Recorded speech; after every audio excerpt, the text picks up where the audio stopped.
This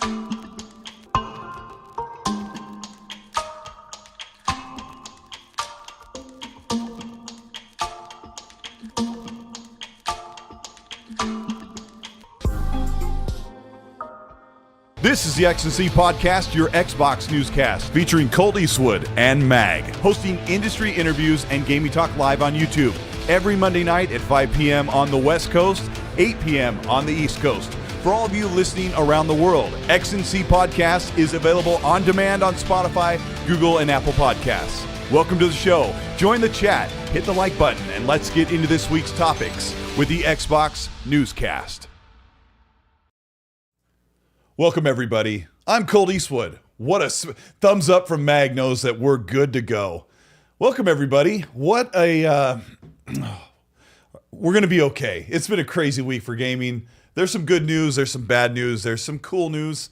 It's been interesting. How have you been surviving everything, Mag?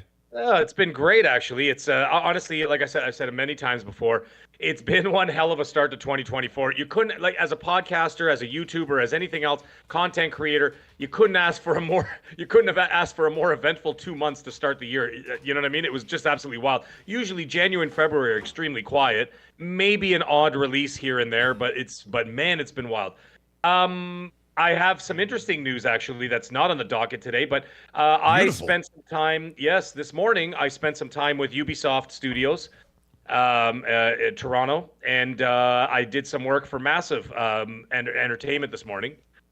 Cool. The developers. Yes. I'm under NDA as to the specifics. However, if you are a fan of a certain franchise that Disney owns, you have nothing to fear. It's looking really good. I mean, I didn't really have to force my way into the door or anything. And anyways, I just looked out my window. I saw it's a very nice clear sky here in Toronto. A lot of stars. A lot of stars in those skies. And if there was a war or if there was like a conflict, there might be wars in those stars. But anyways, that's besides the point.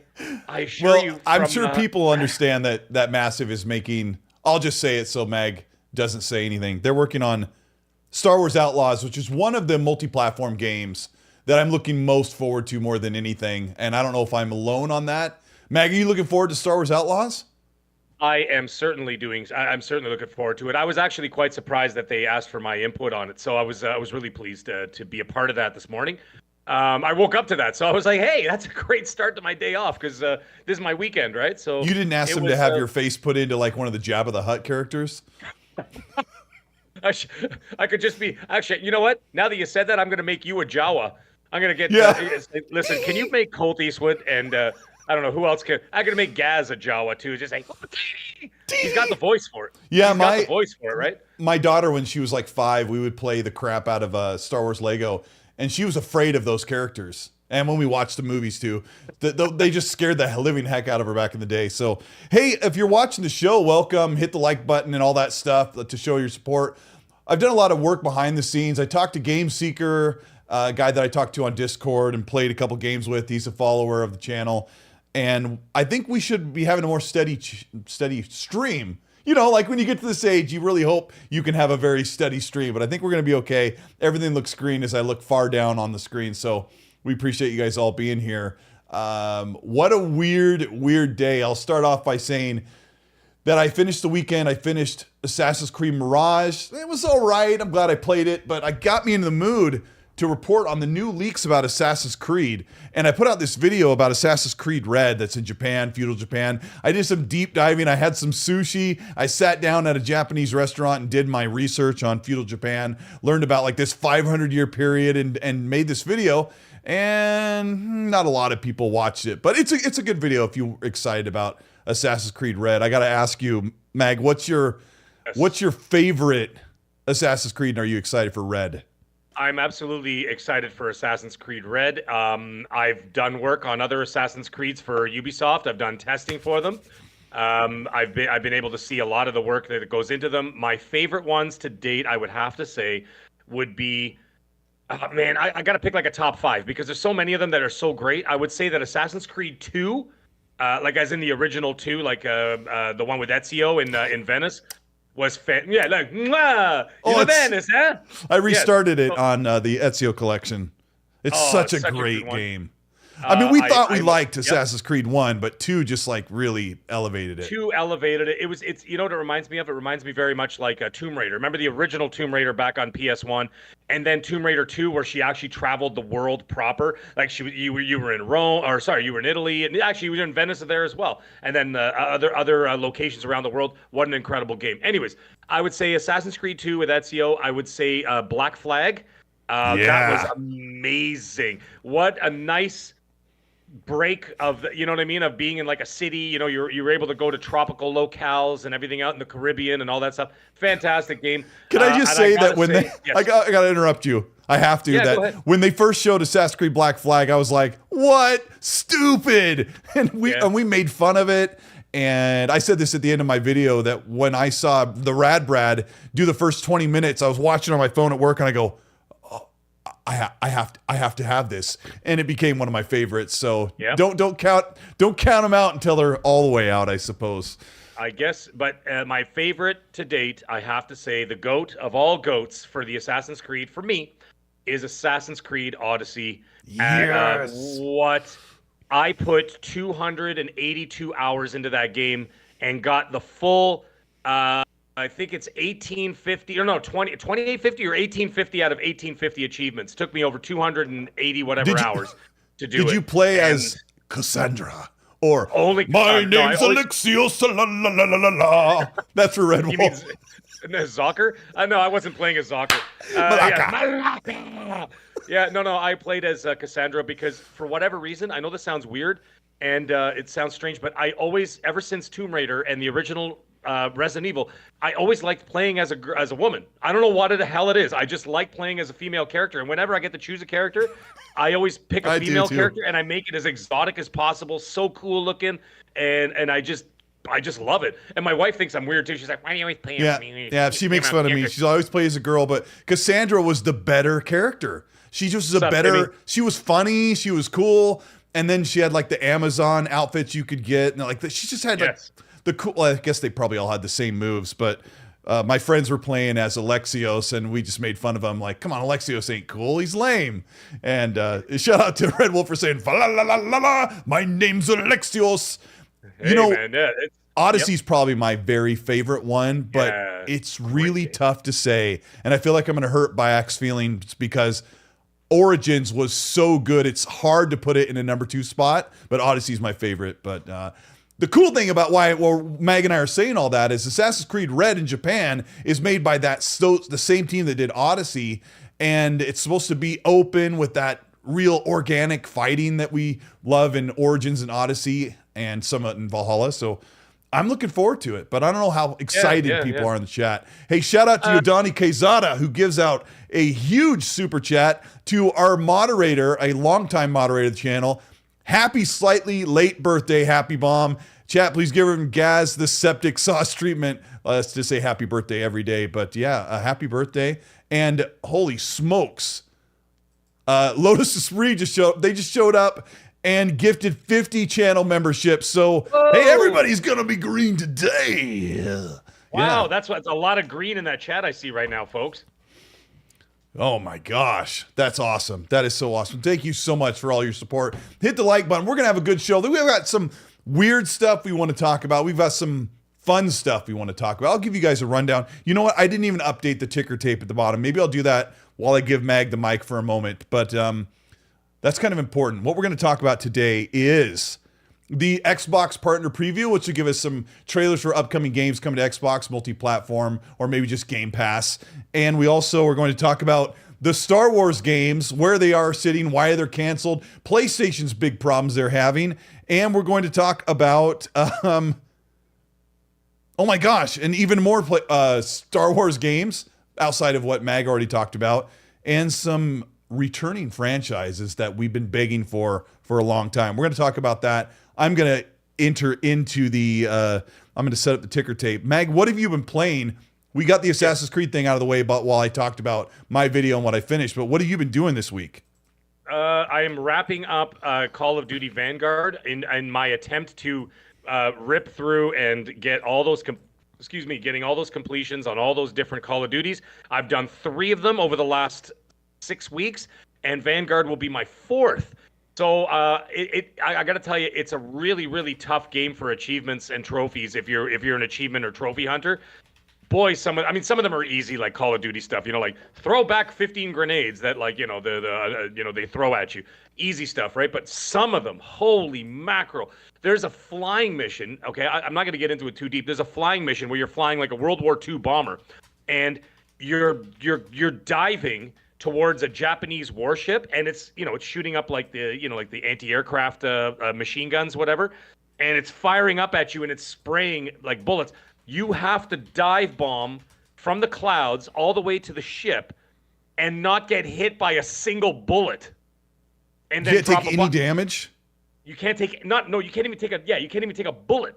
So you hit one bullet, you gotta do the checkpoint again. You gotta start over. It must have taken me 170 times to do it. Holy mackerel, that was tough. Anyways, I'm doing that.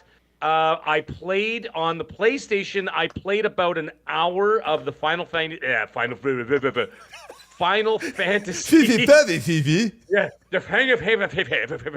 the Final Fantasy 7 Rebirth demo. I played about an hour of the demo.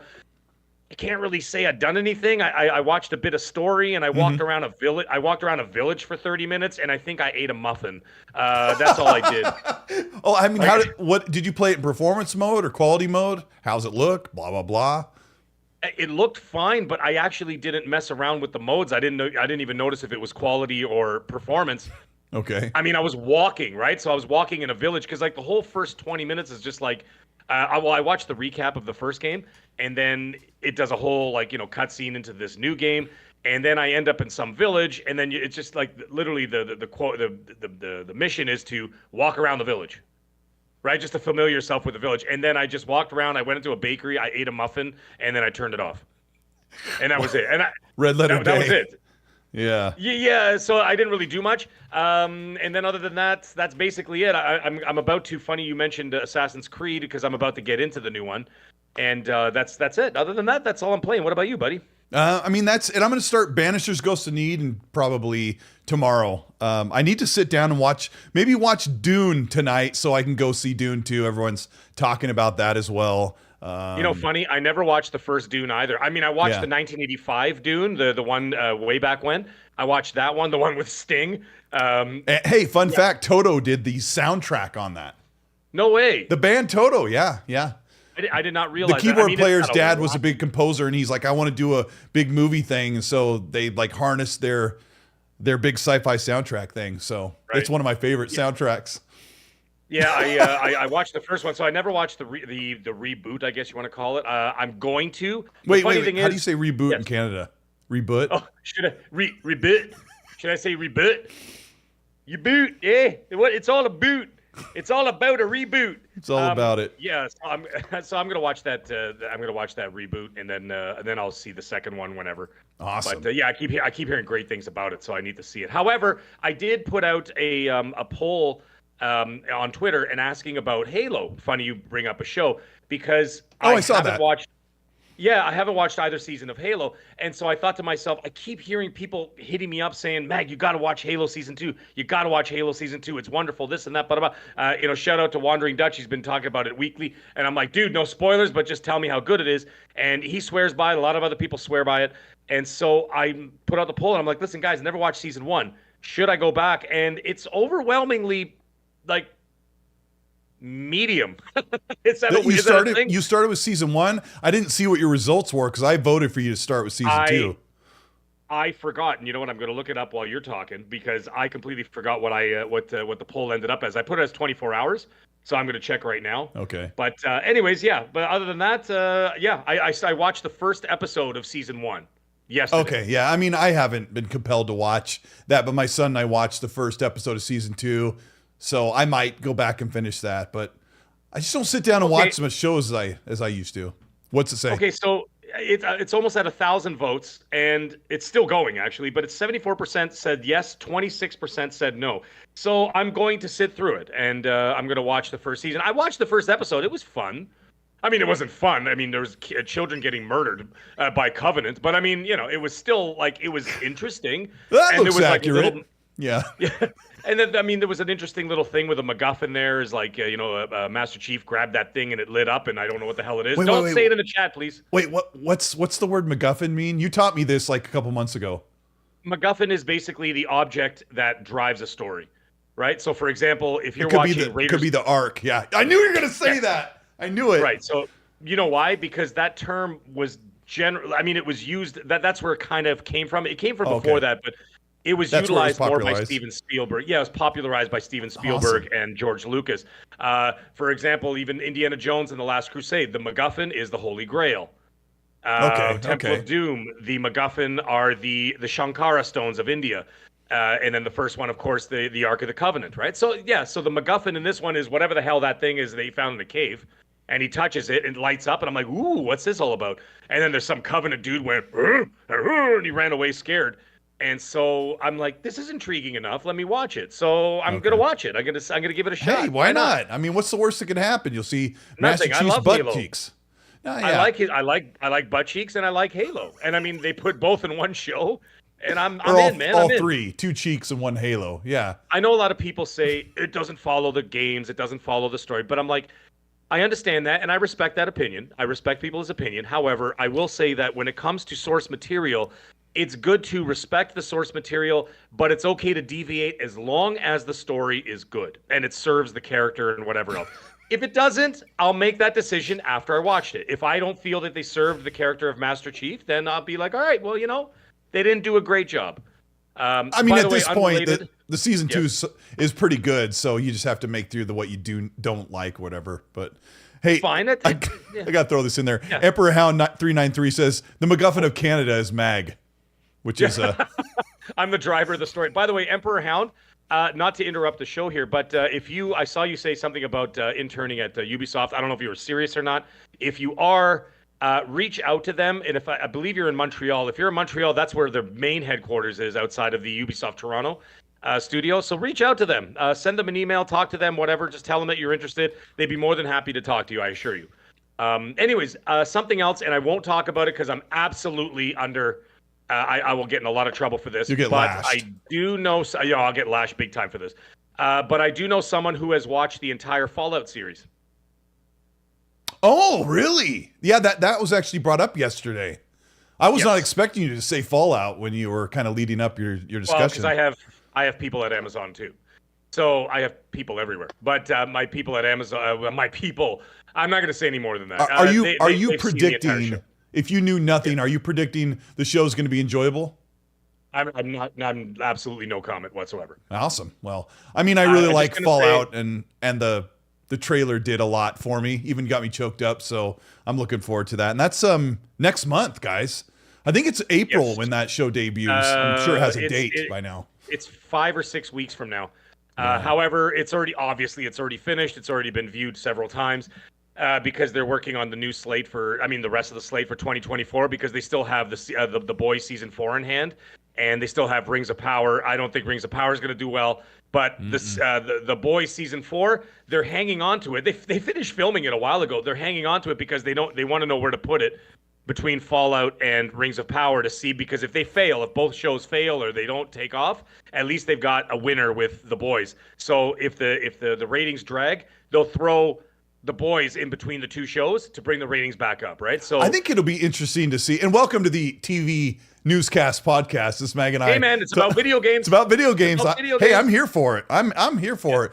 It's interesting, Mag, to think, will the general TV watching public latch on to Fallout, the whimsical 50s style post-apocalyptic TV show? Because we don't know, because we as gamers love the series and the franchise. And I'm really cannot wait to see how people latch onto that, or how they, how they take the whole concept.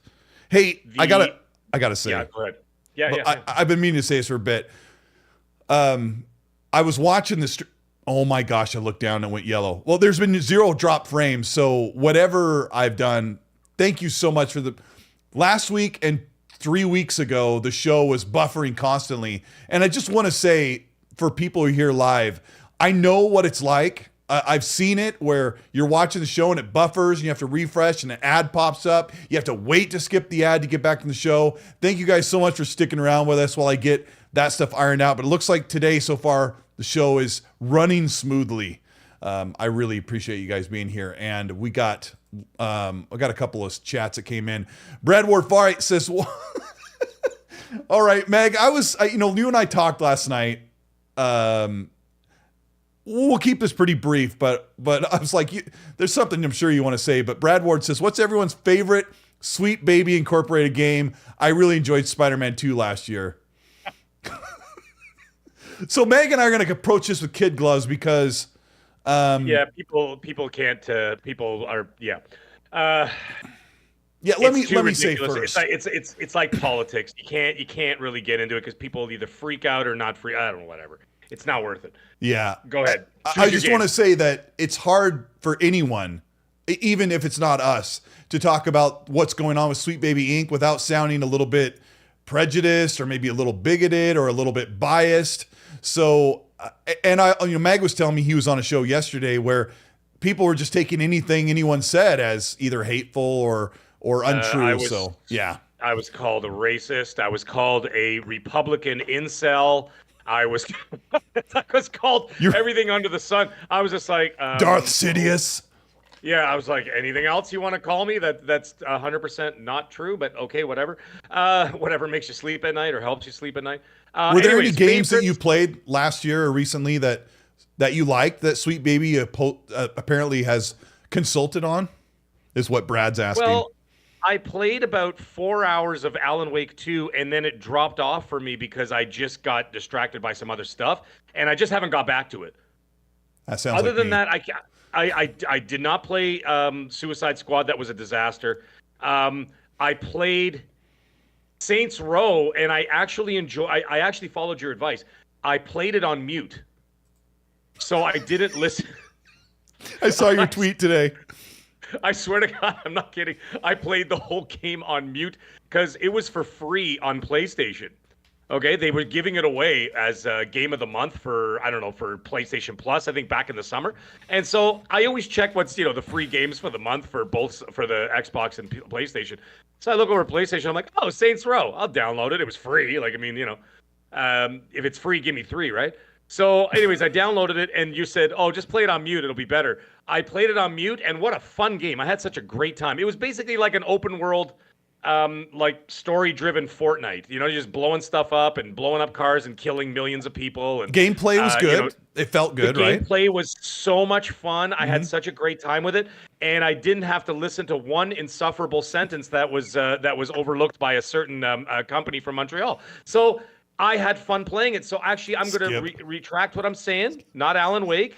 I'm going to go with Saints Row because I didn't hear a damn thing they had to say. Yeah, I just skipped all the cutscenes because they were so annoying. But the world and the customization, the exploding, so fun. The shooting was good. I had so much fun. I'm glad you played it. I got the platinum on it. Yeah, it was like 70-something hours to do so. And like I said, it was a free game. So like I said, I wasn't going to say no to free.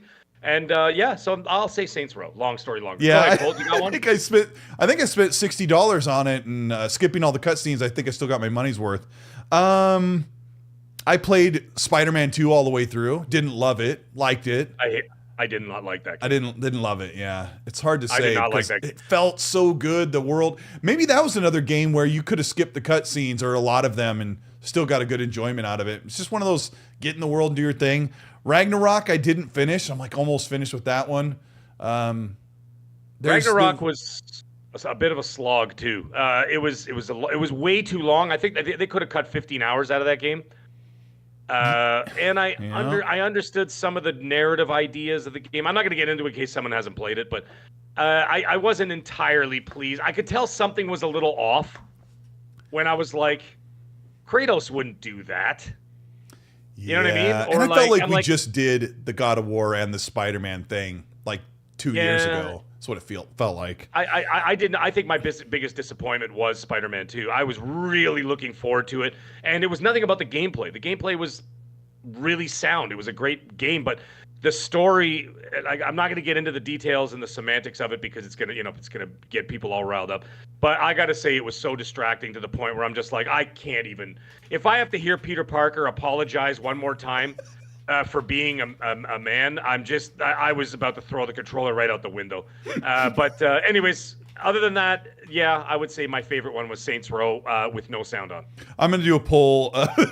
That's the funniest thing to hear in a podcast. My favorite is Saints Row with no sound on.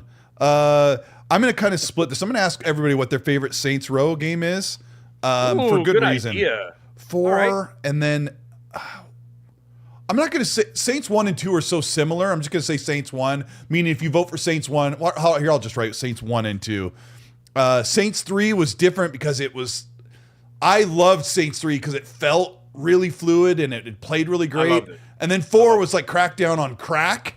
And then is there another, let's just say the Saints Row reboot, because Lotus Free says that Saints Row is awesome. Maybe they liked the Saints Row reboot like we did. So we'll call it the reboot. Rebout is how I'll write it. So yeah, vote for your favorite Saints Row. We won't talk about, I put up a poll about Sweet Baby and they're like, I don't care. And some people are like, yeah, I want to talk about it. We'll just leave it. It's too divisive to bother with. But anyway, welcome to Early Access channel membership for Kirk Adams. And we've got Literal Table who says with a Canadian $2.79, I hope AC Red is called Assassin's Creed Shinobi.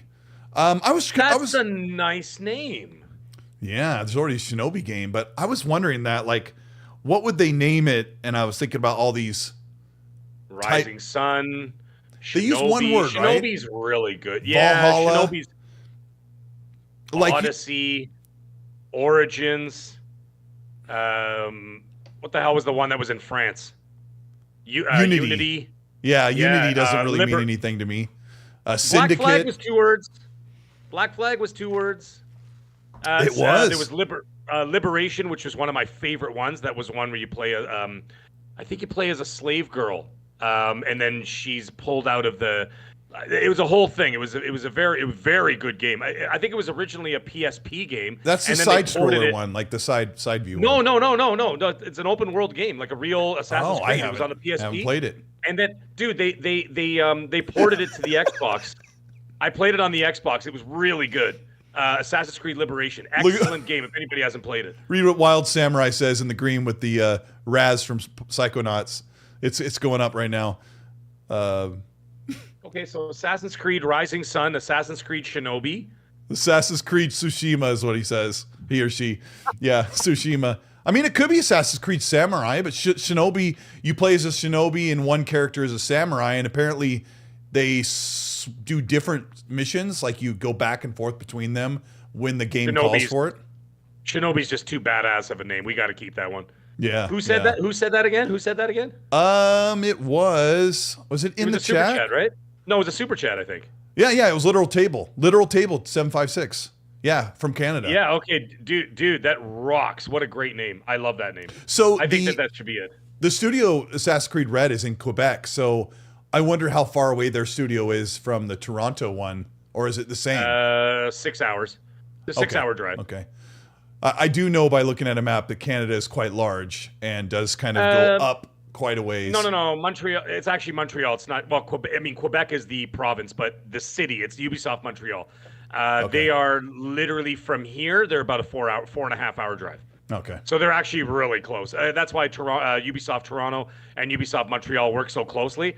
It's, you know what I mean? You could leave in the morning and be like, what are you guys doing over there? Oh, we're working on this. All right, I'll be there by lunch. You know what I mean? They could just drive over and take us a 401 and go over and end up in Montreal. Yeah, I've seen Strange Brew. I know my way around there. Yeah. Just actually watched that like 2 months ago. They did it at the retro playing at the theater. Hey, this is a great super chat from Igro Fire 67 with a $5 super. Thank you for this one. He says he thinks he might have something here, but I got corrected today. He said, in your research, Colt, how many women samurai or African ninjas did you find? # woke trash. What is he talking about? About Assassin's Creed Red. Now, I thought the same thing, Egro Fire. I thought the same thing because the first character you play as the most is a female shinobi, a female ninja. All right? Okay, and then the other character you play 40% of the time is an African refugee who's a samurai. I might have that flip-flopped. I think I might have said it backwards in one time in my video. I'm not perfect. But I asked somebody, I'm like, is this like one of those things where they're like, let's have a female protagonist because we need to even the level the playing field. And somebody goes, "Are you sure about that?" Because I was like, were there any female ninjas in the 1500s in feudal Japan? And he goes, "Are you sure about that?" And I Googled it. I'm not sure. Yeah. I Googled it and immediately, not only were there female ninjas, there was an all-female ninja clan that was led by this one woman, and they had her name in history, and she ran the whole Didn't katana. Didn't they call them butterflies? I don't know. I didn't I think read that the was whole one of the names of them. As they're called like butterflies. They're the female assassins. And the reason why they were so successful is they're more ambidextrous than men are. So they were able to like, parkour up buildings and walls and trees and whatever. Their leg up here. Yeah, they could do like stuff. Well, they could do stuff that men can in terms of gymnastics and whatever else. And a lot of that is parkour and gymnastics. The other thing, and this one was more of a mind F for the men, is that because men tend to see beautiful women, they tend to let their guard down instantly. But they're like, "Oh, check her out," and the next thing you know, there's a katana between your eyeballs, right? So a lot of that. Can't you do this though to block it?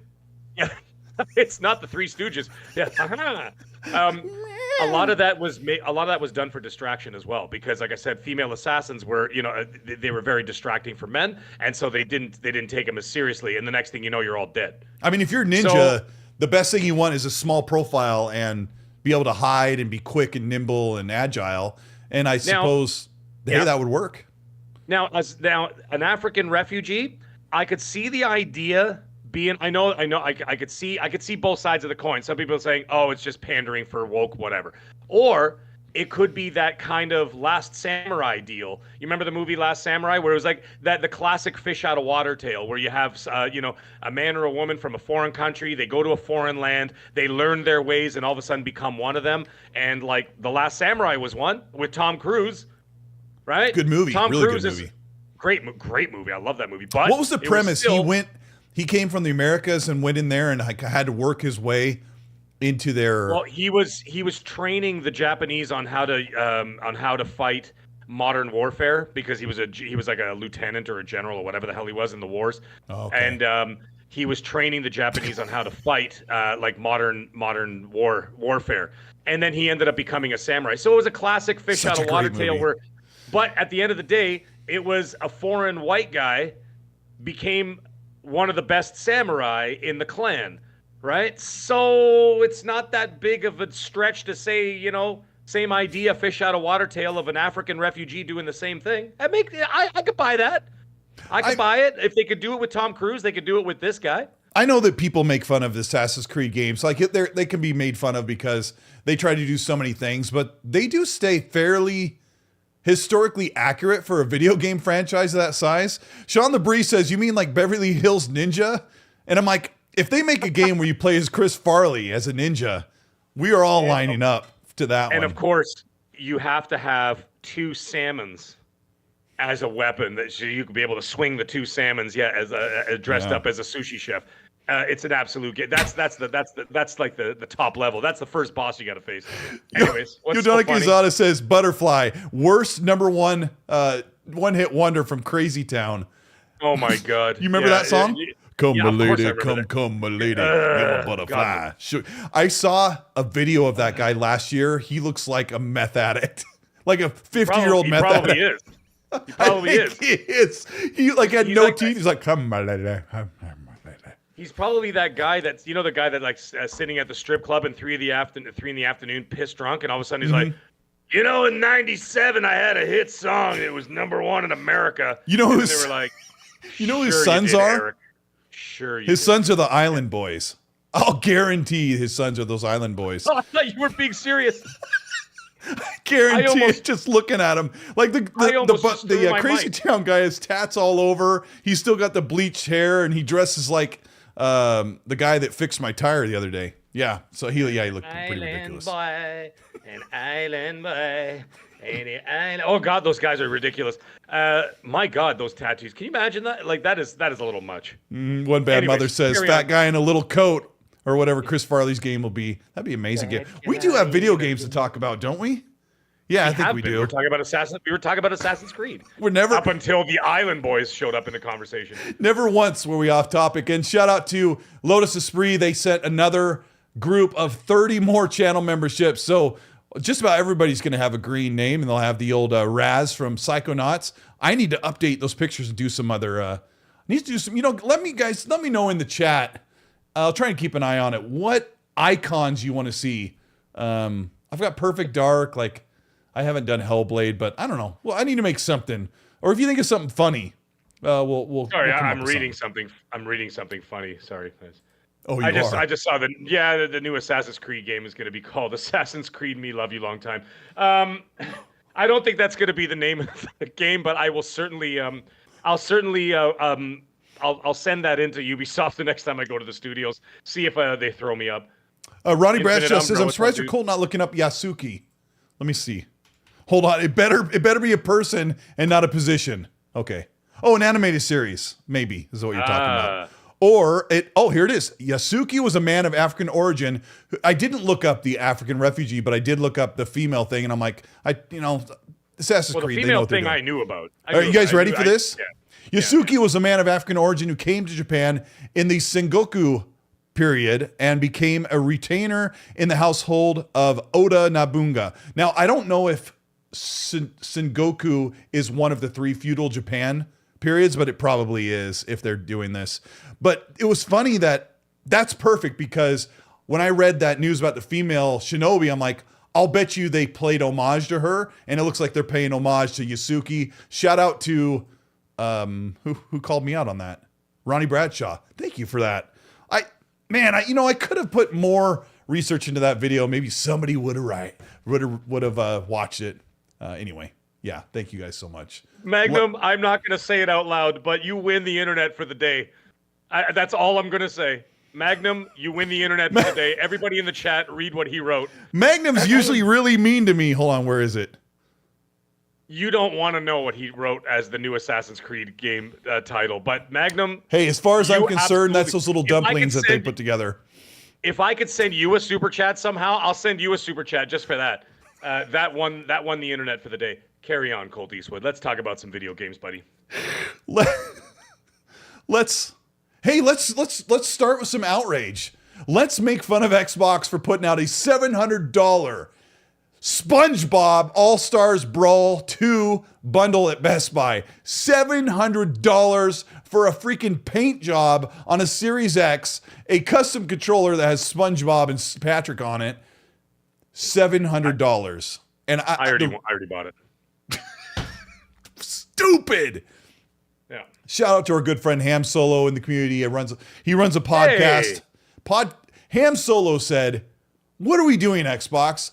Why don't you try making your own owned IPs into a custom console? Where's Hellblade? Where's Doom? Where's Call of Duty? Where's Diablo? Where's Starfield?" Well, they did Starfield, but he named a bunch, and I was like, bro, that's a good tweet right there. Like, what are you doing, Xbox? Why are you partnering with SpongeBob? Maybe Nickelodeon gives them a bunch of... I don't know. They're selling it. So I'm pretty sure it's just some handshake brand deal. It's like... That's weird. Xbox literally has like 70 IPs right now. Well, SpongeBob? Maybe they're gonna do like a. You remember in the 360 era? I had one, by the way. I had an Xbox 360 Modern Warfare 3 console, and it was literally all camouflage, and it was amazing. Because remember, they had the marketing rights in the 360 era, right? Mm-hmm. So I got this Modern Warfare 3 console, and when you turned it on, it did the the Sam Fisher, when he turns on the night vision goggles, the wee. Yeah, it would do that. And then when you like open the disk drive, it made another like military sound, and then like it was awesome. And then the controllers were the controllers were camouflage as well, and everything. It was amazing. I sold that thing for like hundreds of dollars when the Xbox One came out. I ended up trading up, so to speak, right? And I got a lot of money for that console. I could see. I mean, make a Gulf War. I mean, if that's going to be like, let's say, your biggest commercial game of the year. I mean, I know Hellblade's coming out, but Hellblade's going to be popular with gamers, with us, the hardcore. Mm-hmm. I don't think that's going to light the world on fire. Like outside of that, the normies, I don't think are going to gravitate towards that. However, Call of Duty, that's their game now. So what I think it's smarter just to make make a Call of Duty de facto console, not necessarily the one game. Like just make a Call of Duty branded console. I see what they you're could saying. sell every year if they want. They can keep selling it, right? I would do that. I mean, but this one, like I was saying, that 360 that I had, it literally said MW3 splashed right on the top of the console and stuff. Was it the orange and black one? Because PlayStation had one like that. No, it wasn't orange and black. That was Black Ops 3. Sorry. Yeah. Okay. Yeah. The Black Ops have orange in it. Yeah. No, this was not orange. But anyway, what I make a Golf 4 or what you're saying, make a Call of Duty one. That'd be so dope. And you remember those ones they were doing at the beginning of this generation when they were doing those ones for charity that they gave? They had they made like 5 of them and they would give them away if you have all the stuff on them and like yeah. They had the Rise of the Tomb Raider. Not Rise of the Tomb Raider. What was the final one? Shadow. They had the Shadow of the Tomb Raider, and it literally had like these like crazy like South American like vines from the rainforest like growing on the side of the Series X and stuff. What the hell, man? Just do stuff like that. I was doing this. That's exactly what it was. Do stuff like that, man. Stuff like people. And you know the thing is, when they did that, and they're like, okay, well, we're giving away 5 for charity, but if you donate to this charity, you have a chance to win, blah, blah, blah. Great idea. However, I did notice, as you know, as I like to keep my ear on the ground with the community, people were lining up saying, yo, sell this thing. We'll buy it. I know. And people will, but collectors will buy it. Enthusiasts, hardcore Xbox fans who already have a Series X, they'll buy another one. I mean, and I know that sounds crazy to some people, but listen, man, I've seen people buy for every big game. They buy the $350 collector edition with a statue every time a game comes out. I think Xbox is just completely tone deaf. They just don't know what everyone is begging for. I have the Starfield wrap. Right. And as goofy as that thing sounds, it looks so good. And if they put some of these flat designs on wraps and started putting them up on the store, they would do really well. I think the wrap is like $35 and it Velcros in the back. But when you put it on there, the way that it comes around, the way the edges kind of flush up, it looks legit. I mean, I would have taken it off by now, but it looks that good. I just think it's ridiculous. I think you and I should do the marketing for these guys because I mean, it seems that we have our ear to the ground more. Like I could see in the chat. Yeah, the chat is actually getting in. Like, yo, I remember that console. That thing was dope. That was the Talos Ray was just talking about. He's like, I remember that console, the Shadow of the Tomb Raider console. Like, I remember even talking about it with Boom when it came out, and Mr. Boom said, by the way, go sub to Mr. Boomstick XL, please. Double Barrel Gaming. Anyways, when he said, him and I were looking at that, I'm like, I want that. He's like, I want that too. I want that.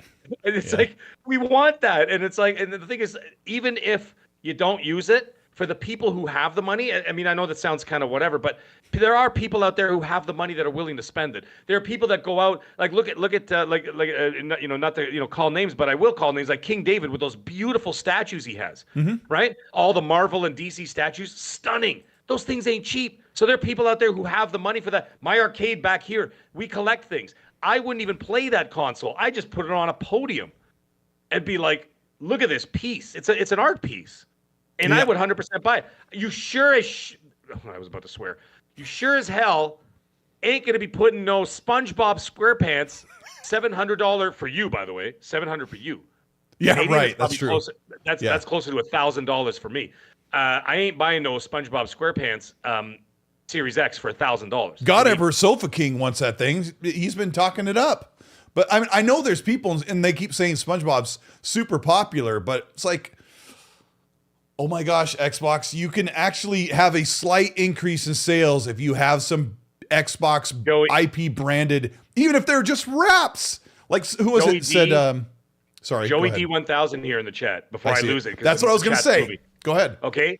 Design Lab your console. Are you insane? I'd spend an extra $150 to do that, or $200. We buy like 7 of them a year. Oh man, I kind of want to order this one.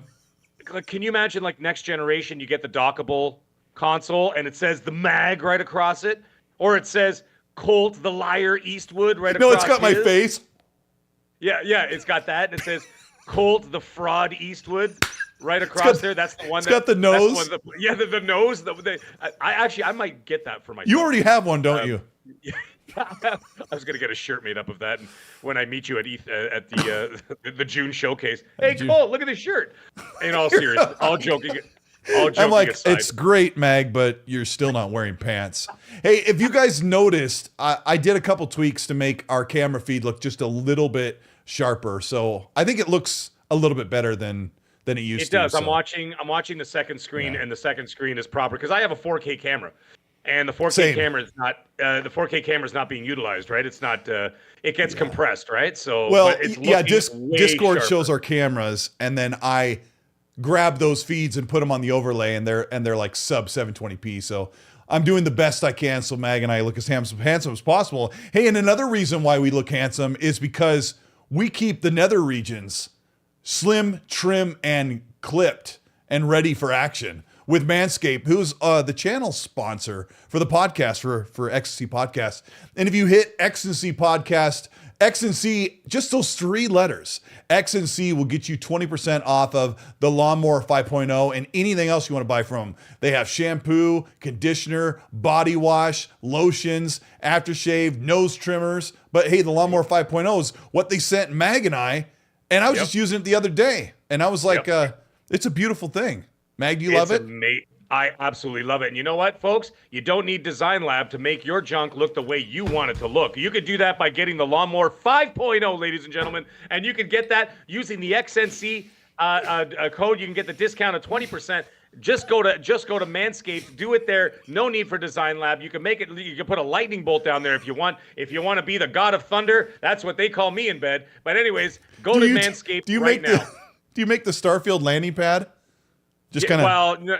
Well, yeah, but I don't perform at I'm in performance mode when I'm in the bedroom. Minimum 120 frames per second.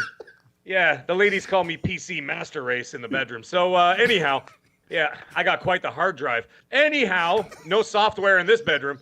All right, enough jokes for one day, ladies and gentlemen. That's X&C for your promo code, and you can open up a tab and check that out and see if that price works for you. But X&C, that's the code, gets you 20% off. We appreciate you guys. Hit the like button if you're having an okay time. We got about 600 some people here will listen to us talk about our balls, but we appreciate you guys. It's been, I feel like I've really gone through a lot this past year. It's been, life's good, but sometimes you just kind of get cleansed by fire. And I really appreciate having you with me, Mag, during all of it, man. We really do appreciate it. It's been a wild ride. I'm not gonna lie to you. I had a lot of people who were Capono 150. He's like, I bet Mad can't last 5 minutes. I was gonna say ask your mom, but I'm not gonna say that. I'm not gonna say that. I'm not gonna go that far. Yeah. Ask your dad. He knows all about it. You see me at Chippendales dance. I can last all night, baby. Anyways, just take this $1 bill. It's been $1 bill. I started 5. Anyhow. It's been a wild year. It's been an interesting year. It's been a crazy year. We've had some ups and downs there. I had a lot of people accept us, you and I doing the show together. I had a lot of pushback from people telling me to F off and all this other stuff, saying, we want Gaz back. And I'm like, Gaz is dead. I mean, I killed him. What you're seeing is an imposter. Gaz is in a Turkish prison, man. We can't get him back. No. He's in a Turkish prison. Yeah, it's in the desert in Las Vegas, folks. That's where he is. Anyways, that's what happens to lawyers with cocaine problems. But anyways, that's beside the point. Anyways, it's been crazy. It's been wonderful. And you know what? We've seen the channel go up. We've seen it go down through hard times, through better times. We've had record-breaking podcasts. We've had record-breaking shows, live people, whatever. And then, it's just been a lot of fun. And at the end of the day, we're just going to keep doing what we're doing and try to stay, but the thing is, at least we're going to be real. And a lot of people, I know I get that a lot from some people saying, they don't like what I say. That's fine. There's no problem with that. I don't like what everybody else says sometimes, right? However, I do get one thing, and I really appreciate that. Like, you know what? You keep it real, you keep it real. If our favorite brand or whatever, or, whoever we're following and this and that ain't cutting it, you're going to hear about it. Not going to sugarcoat none of that, and I'm never going to do any of that stuff. You know what I mean? And if this year for Xbox is not great, you're going to hear about it. Right? Yeah, I want to ask. I want to ask for better because they're listening. They are listening, and I'm not like when I do what I do and I go on my rants and everything else. I'm not being vindictive or mean or looking for clicks or for engagement. Some people call me an engagement whore and all this stuff. I'm like, for what? or overreacting. Yeah, Can I read to you? I'm Let me. Italian. I overreact for everything. I want to read to you a tweet from a good friend of mine and kind of maybe settle this discussion's been going on lately about the overreaction or the leveled reaction or the underreaction of way Xbox is going. Before I do that, Maxi Coleman, thank you so much for the ARS 50, who says, can't stop playing Dead Island 2. Help, please. Oh, we love great that game. No help. You're not getting any help. You know what you're going to do? You're going to keep playing it because Colt and I finished that game to completion, both of us, and we had a blast doing it. It was a just great enjoy game. it. Yeah, like enjoy it. Yeah, you can get a good 40 hours out of one playthrough if you just keep looking around and trying to. You do everything. In fact, I was going to say something else as a bit of a public service announcement. For anybody who knows Techland, I know they didn't make Dying Light 2, or sorry, Dead Island 2, but they made Dying Light 2. Yeah. And you know how that company is legendary for its post-launch support of a game, right? They just launched a whole new update. Did you see that? Yeah, I did. New performance, better graphics, more gore, more or anatomically correct, like basically, disassembling zombies and guts and everything else. And it's just incredible what they did. So they added another, so that's in there too. So if you have the chance, Dying Light 2 is always on sale, and it's a game that I'm about to start. I want to focus on that game entirely on its own. So when I'm done with Assassin's Creed, the new one there, I always forget the name of it. Mirage. What's it called? Mirage. When I'm done Mirage, I'm going to Dying Light 2 exclusively. And so check that out as well. If you like Dead Island 2, you'll love Dying Light. Carry on, Colt. Yeah, they're both great games. I'm going to gingerly talk about my good friend Tim Dog and some of the reactions. I was watching a lot of content with Destin Gary where Destin Gary's in this position where he's like, you know what? This is good for the gaming industry. It's not a big deal. Xbox is going to put some of their games on PlayStation. People are getting upset about that. But some of us that aren't so ingrained, like if you're here and you're watching the show, you're like Mag and I, you're passionate about your favorite platform and where you want to play and what comes to your console. And I'm still there with that, right?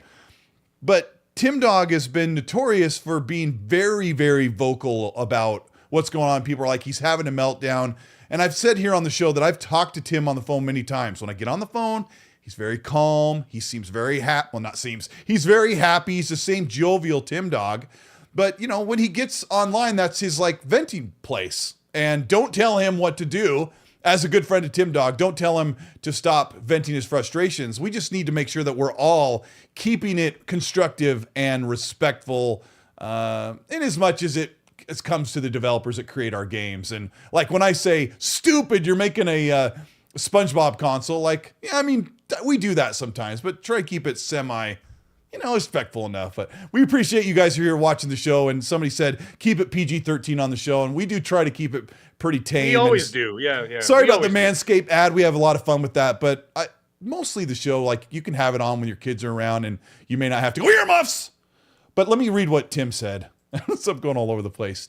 Tim says, the everyone will do it argument is a cop-out. Just 4 months ago, everyone was bragging that Xbox had exclusive games and exclusive roadmap. When you have to refer to the fact that another company is going to be doing it as well, just to make it okay for your preferred brand, you are losing from Jump Street, he says. You can't even get a character in a game from Nintendo on Xbox. Exclusivity is the same as it was 4 months ago or a month ago. It holds weight.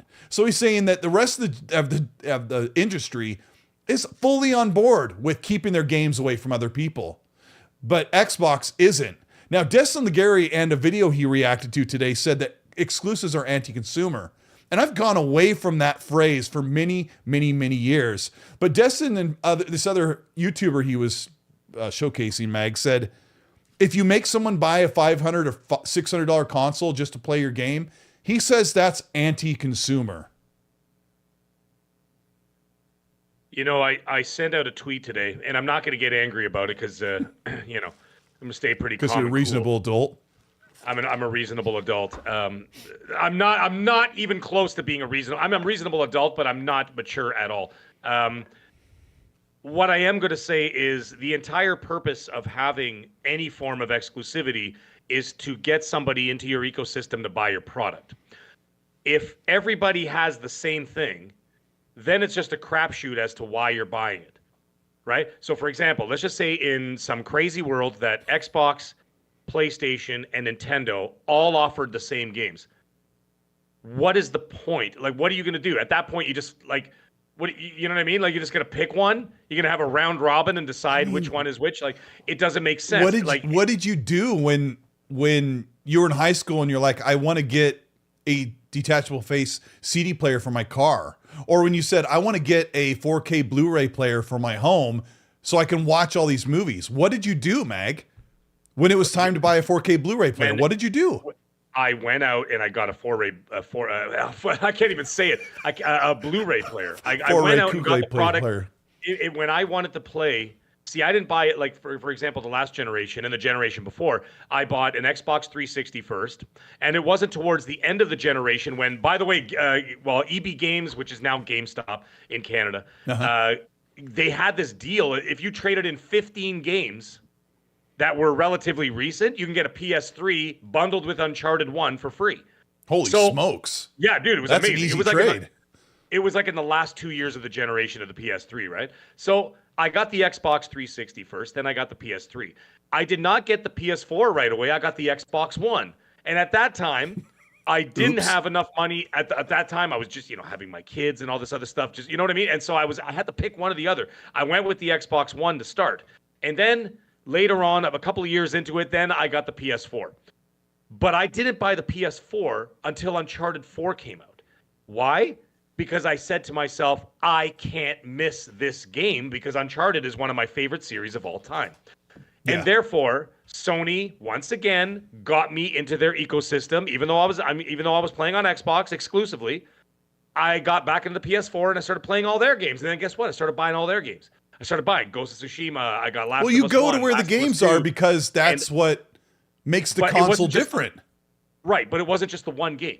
It didn't stop at Uncharted 4. It was Uncharted 4 times 15 because then I got all the other one, Days Gone, blah, blah, blah. And so they got my money. And that's what an exclusive did for me for that generation. You move on to this generation. I bought the series consoles. I bought several of them to start the generation. And then, PlayStation had Dark Souls, the Dark Souls, not Dark Souls, what was it? Demon Souls, Demon Souls remake, and I really wanted to play that. And then Miles Morales and everything else. I wanted to play those on the PS5. I wanted to play because of Randall Thor. Actually, he was the one who sold me on the PS5 when he said, "If you want an actual amazing experience, play that game. That little idiot that runs around. What's his name? Astro's Playroom."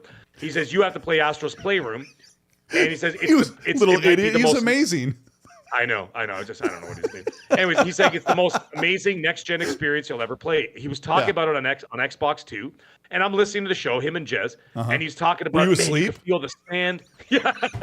He's like, I could feel the sand in the controller. I could feel I could almost feel like the water and this and that. I could feel the rain. We were in party chat playing it together, saying that, yeah. And I'm listening to Rand say that. That day, I went out and bought a PS5 for that game. Okay. Well, I went out and I had to get it from a scalper, but I bought it from a scalper as somebody I knew. Oh, it was so hard to get them. I'm like, I threatened his life. So I'm like, dude, I'll give you an extra couple $100 on top of the asking price, or I'm going to kill you. So he gave me the console for free. No, I'm just kidding. He's like, I got my life and $100. Yeah. I got that console for that specific exclusive because I wanted to experience that cool thing that Rand was talking about. And then I bought a bunch of games on PS5, and I'm on both. I'm in both ecosystems. But the point of this whole story is that is where drives you to spend more money into that ecosystem. Is you get somebody come over there and then exposes you to their store, or it exposes you to Game Pass on the Xbox side of things. Yeah, but you posed it as what would happen if there was a world where all the games were on the same consoles. Then you just flip a coin. Well, I mean, I asked the chat, what was your go-to car stereo back in the day? Mine was a Sony. I loved it, but it was a horrible CD reader. E99 on you every freaking month. And they had the worst laser in there. But Meg, when you're going to the store to buy a 4K Blu-ray player, what are your deciding factors when you go? Is it price? Is it brand name? Is it features? I start with brand name and quality first, and then I start boiling it down to price. Because I mean, you could buy a Blu-ray player for $2,000 if you want to, Sure. or you could buy one for a couple of $100. I mean, it depends on, how serious you are about it or whatever. I put up this tweet today, by the way, which some people liked, some people didn't, and I was basically making fun of it. I'll read it out to you verbatim for the chat too. Okay. I said I went to Burger King today and demanded a Big Mac. They said that's exclusive to McDonald's, so I threw a fit and told them how anti-consumer that is, instead of actually just driving my ass to McDonald's myself. And then you had a gif of Ronald McDonald slapping a hamburger out of a guy's. Yeah. And Ronald McDonald slapping a hamburger out of a girl's hand. But the thing is, at the end of the day, that it doesn't make any sense. You can't say that that's anti-consumer or whatever. I agree. It's their product, and you're trying to attract people to that product. That's like buying a Hyundai and then saying, well, I should be able to drive BMWs and Mercedes. No, you shouldn't. I mean, I've tried to make the food analogy or the other product analogies. It's kind of tough because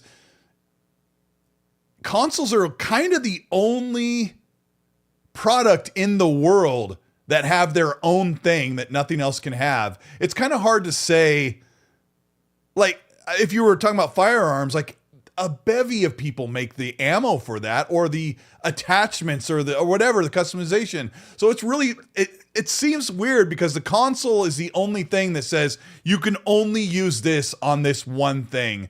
I'm sure there's other exceptions, but if we look back at our world and look outside and think, man, Colt's kind of right. It's only consoles that offer this. I don't think that it's anti-consumer to have exclusives.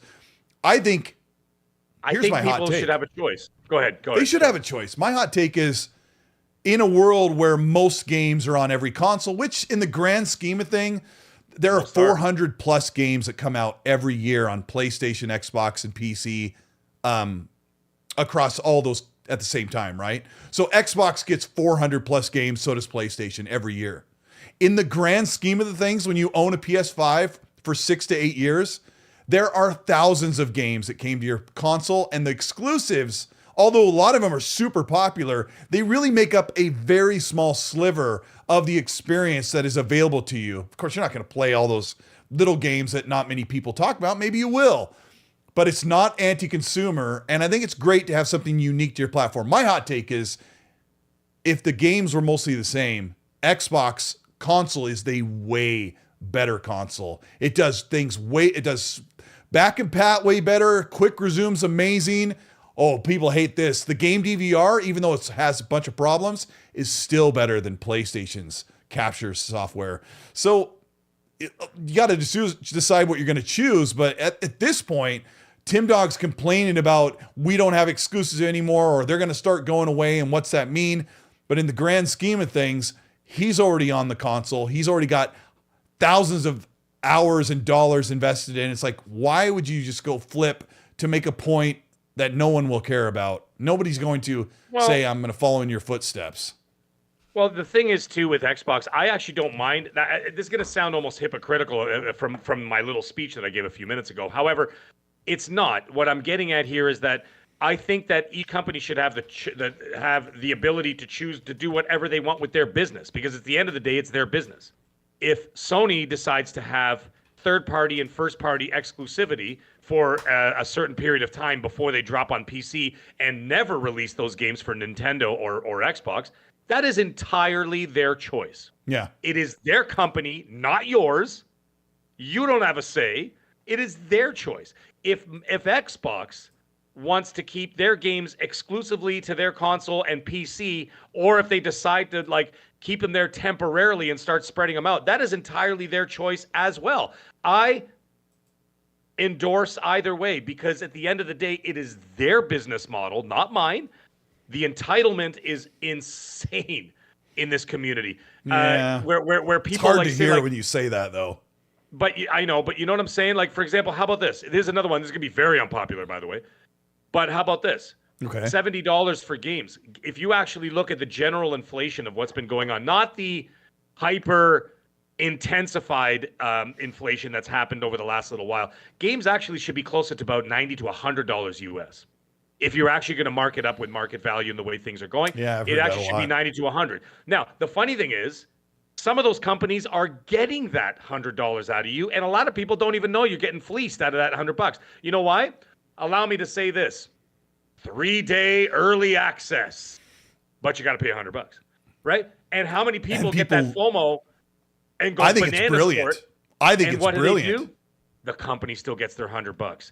Or you can buy, they have 3 tiers for games, right? Remember they used to have just the base game and the game with the season pass, right? But now they've got the base game, they've got the digital deluxe game, and then they've got the ultra combo edition for $120, whatever, right? A lot of people get that upgraded one. That's still get very their $100, common, right? Yeah. And so these companies, in a roundabout way, are still getting their $100. How about this? They release a game with 30 hours, 40 hours of content. However, they hold back about 10 hours of content that they're working on, and they will continue to work on. They release as DLC for $29.99. But they were making that at the same time, and that goes into the same budget. Not all the time, but a lot of time it goes into the same budget that was for the original game. They still got their $100 out of you, right? So one way or another, they're going to get that. So they're doing it in a very soft way, so they're not hurting you people. pose it like that, but they're also offering something in exchange for getting you to pay extra. And I think the early access thing's brilliant because the most you get from that is the game early, and you don't have to buy it. People willingly shell out an extra $20 or an extra $10 or maybe an extra $30 just to play that game 3 to 5 days early. The beauty of that is it's not required. Like, you don't have to. No. But we live in a world of FOMO that if you can get Starfield 3 days early for extra money, people who've been waiting for that game for 5 years are like, take my money. And I don't think that's it. How about YouTubers, reviewers, all that stuff? They're going to pay that 4-day early access, and they're going to pay the $100 for that. You know why? Because if you're not first, you're last when it comes to news on YouTube, right? Yeah, I mean, mostly. So therefore, if you're a YouTuber that gets review codes, you're okay. Yeah, you're gonna get. Yeah, I was gonna say if you're prominent, you're getting review codes. But there are literally hundreds of thousands of YouTubers that do not get review codes. Not everybody's a skill up. Not everybody's an Angry Joe with 4 million subs. You know what I mean? Not everybody are those people, and therefore, there's still like hundreds of thousands of people that will pay that $100 up front. And they will do so that they could be one of the first in the smaller YouTube communities. I was going to say Xbox, YouTube communities, and they will do that in order to get it. And you know what? The publisher still gets their $100 out of you. Yeah. So I'm just saying that these are things. Now, the other thing is when I mentioned that little quote that I did about my Burger King McDonald's analogy. It really, at the end of the day, it attracts people to the console. Now, Phil said something interesting when he talked about it. Maybe his philosophy is slightly different, where he was talking about how, by releasing games somewhere else, it can attract people over to the Xbox ecosystem, which is what he said, right? Oh, not in exactly those words, but he did say that, did he not? He said, I wrinkled my face. I'm like, does it bring people over to the Xbox? But the thing is, go ahead. You have to make. I was going to say, but if you're going to say something like that, you have to make a clear-cut decision as to what goes over and what doesn't, because then you're going to confuse the customers, not only on the Xbox side, you're going to confuse the customers on the PlayStation side saying, okay, I liked Hi-Fi Rush. What else is coming? Well, we can't tell you. You also have to make a clear-cut decision about, or a clear-cut statement about how long a game would only be on Xbox. So if the idea is to, trying to think of a non-one-off game, if the idea is to, I'm not even sure at this point. I'm trying to think of a game that's upcoming. Let's say Doom Year Zero, because Lotus Esprit is like, where's the news for Doom? And there's no news, but I would assume we're going to see something this year, an announcement for Doom Year Zero.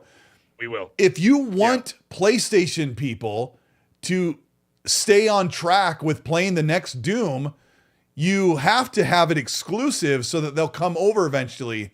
But that's what I'm saying. So if there's going to be a Starfield 2, which there's not going to be, no, I don't think, because that's a one-off. But like, if Phil's saying like you want to get people in there, let me think. You said it perfectly with Hi-Fi Rush, right? They want to make the game bigger so they can make a sequel. You have to make a clear statement that Hi-Fi Rush 2 is in development, and if you want to play it, you got to play it on Xbox PC or Xbox Game Pass. You have to make that definitive statement and hold to it. Right. Because then the PlayStation guys have to, sorry, Meg. Then the PlayStation guys have to, they have to think, man, I'll play it on PC, or I'll get an Xbox, or I'll wait a year. But I think there needs to be a definitive statement on how you get people over to the Xbox. 'Cause otherwise, you're just telling them, hey, we want you to play Xbox games and just play them where you want to play them. Okay, yeah, right. So the thing is, if your messaging is not clear, which when it comes to Xbox, it never is, they need to make it clear and concise so people know on that side of the pond what's going on and what's happening in your own pond. And so people are like, well, so what's going on? Mind you, it shouldn't matter to the people in the Xbox community other than pride factor that they've made assurances that every single one of those games are going to be going into Game Pass day one or at least available to purchase day one, and it's going to be on Xbox. So it shouldn't matter to you. However, if you're trying to entice those other people, then you have to make the messaging has to be incredibly clear, saying, okay, Doom Year 1 is coming out, whatever, March 2025, March 7th, 2025. Okay. On Xbox. Bro, that's a Xbox good Series. That's a good prediction, but bookmark that. Wouldn't that be funny if it actually came out on March 7th, Bookmark 2025? I would come out like Macho Man Randy Savage, like with like a robe, with a robe on, and be like, the mag was right, yeah. Do the bone saw. Yeah, bone saws ready. Hey, Freak Show, I got you for 3 minutes. You're going nowhere. Oh my gosh. So, yeah. So rest in peace to that legend. Gosh, he was looking great on that movie. God, he was so good. March 7th, 2025. Okay, let's just say. March, and you say you March just put 7th, a day in there. Okay. 2025 for series consoles and PC. And then you say March 7th, 2026 for PlayStation 5 Pro and Switch 2. Now everybody knows you got a full year of exclusivity on the Xbox. And if everybody's playing it and it's the hotness and everybody wants to play it, and that's where it comes down to what I've said before, it comes down to the responsibility of the devs and the studios to make games that people can't resist. You know, Helldivers has gotten so popular that I've got normies talking to my wife at work going, hey, does your play your Helldivers? Does your husband play Helldivers? I keep hearing everybody talk about it, bro. And my wife's like, I'm not a bro, but okay, cool, whatever. And then but you know what I'm saying? Like people are talking about it, it's become part of the public zeitgeist, and it's made its way to the normies, right? Mm-hmm. That's what Doom would have to do. It would have to be so hot that every podcast is talking about how hot Doom is, that PlayStation guys would be like, God damn it, I'm not waiting a whole year. Hey, I'm going to go play it on Xbox. I'm going to go buy a Series S, whatever, yeah. Well, I mean, who was it? Cecil Bell said waiting a year is not enticing anyone to buy a console. And I would think that might be true, but it just depends on the game. Now, LS says the next Doom isn't going to be exclusive anyway, so stop with that thinking. Well, I might agree with you. I might agree with you, but how long has Helldivers 2 been out? 3 weeks? I don't know. Yeah, about a month, yeah. 3 or 4 weeks, and it's sold monumentally, mostly on Steam. Xbox has every reason to put a game like Doom Year Zero exclusive to Xbox Series S and X, PC, and Steam, and on all the handhelds, on Game Pass for PC and Game Pass for Xbox, and do incredible numbers if the game is as good as Eternal was or 2016. Like, Helldivers 2 is proof that you can put a game on one console and PC and absolutely kill it with a successful sales game. Nintendo been doing that for decades, literally generations. Yeah. So don't tell me that Xbox can't put a big game, a big IP like Doom, exclusive. Now they might not make it exclusive. That's not what I'm saying. Yeah. But they can. But it would do well, very well. Yeah. Even Starfield did really well. Right. Well, that's not what I was saying. What I was saying is if they're going. I wasn't disagreeing with you, Mag. For once. Yeah, no. I'm just clarifying. I'm just clarifying. Yeah, right. I'm just clarifying that what I was getting at is that if they are going through with that business plan model, then they have to be concise. Right? That's what I'm talking about. That's all I'm saying. But if they decide to keep it exclusive, fine, leave it exclusive. Just say exclusively on series consoles and PC, and wherever you can play. Yeah, wherever you can play, wherever you can play Game Pass or whatever the hell they want to say. Every screen is an Xbox. Blah blah blah. We're gonna make it effing exclusive. Yeah. That's what they should have. That kind of person running Xbox. Yeah, put out the cigar in his own arm. Yeah, you're in the boardroom. He's like, we've decided to make it exclusive. Yeah. And then someone says like, yeah, but sir, we can make more money. And then they baseball bat him to death. Anyways, the thing is, if they decide to Sir, go that the other sir, route, we can make more money on PlayStation. They got Helldivers. Leave what's them that, alone. Kermit? It was Kermit the Frog. But what if we make it exclusive? Let me. What's that, Kermit? Yeah, Kermit. yeah. I can't do those voices anymore. My voice is getting too deep the older I get. Anyways, the point As you go is through they puberty, have to yeah. be clear and concise. Clear and concise Yes. on both sides of the coin. If you decide that your business plan is to put the games everywhere, but do it over time, have timed exclusivity on the Xbox and PC, and then eventually bring it over, then when you announce the launch of the game, announce when it's coming to the other one. Or if you're going to keep it exclusive to Xbox, period, then you really have to announce that so that people will understand fully, without any convolution, that it's going to be only there. So if you want to play it, you have to go over there. But if you do well, we're not always closing the door, or are we? Are we shutting the door or not? Unfortunately, I don't think they've made those saying no? decisions yet. That's the problem. The Emerald City is that way, right? They're giving two answers. Yeah, and, they are. And that's the problem. Like I said, when they did the apology tour, and Phil said those first 4 games are not going to be Starfield and Indy Jones, fine. And then like an hour later, The Verge is like, well, we can't count it out. You just opened the door. So now you have to give a clear and concise answer if you want to keep people get people into the Xbox ecosystem, or just make money on the games wherever the hell you feel like pulling them. I mean, like I said, at the end of the day, run it how you want. But as an Xbox fan, you, chat, and anybody listening, it shouldn't matter to you. You know why? Because if you got Game Pass, or if you purchase your games, you're getting them day one. Don't worry about what the other people are doing. Just as long as you're happy and you're getting great games, that's all that should matter. The rest of this is all just busy talk. Right.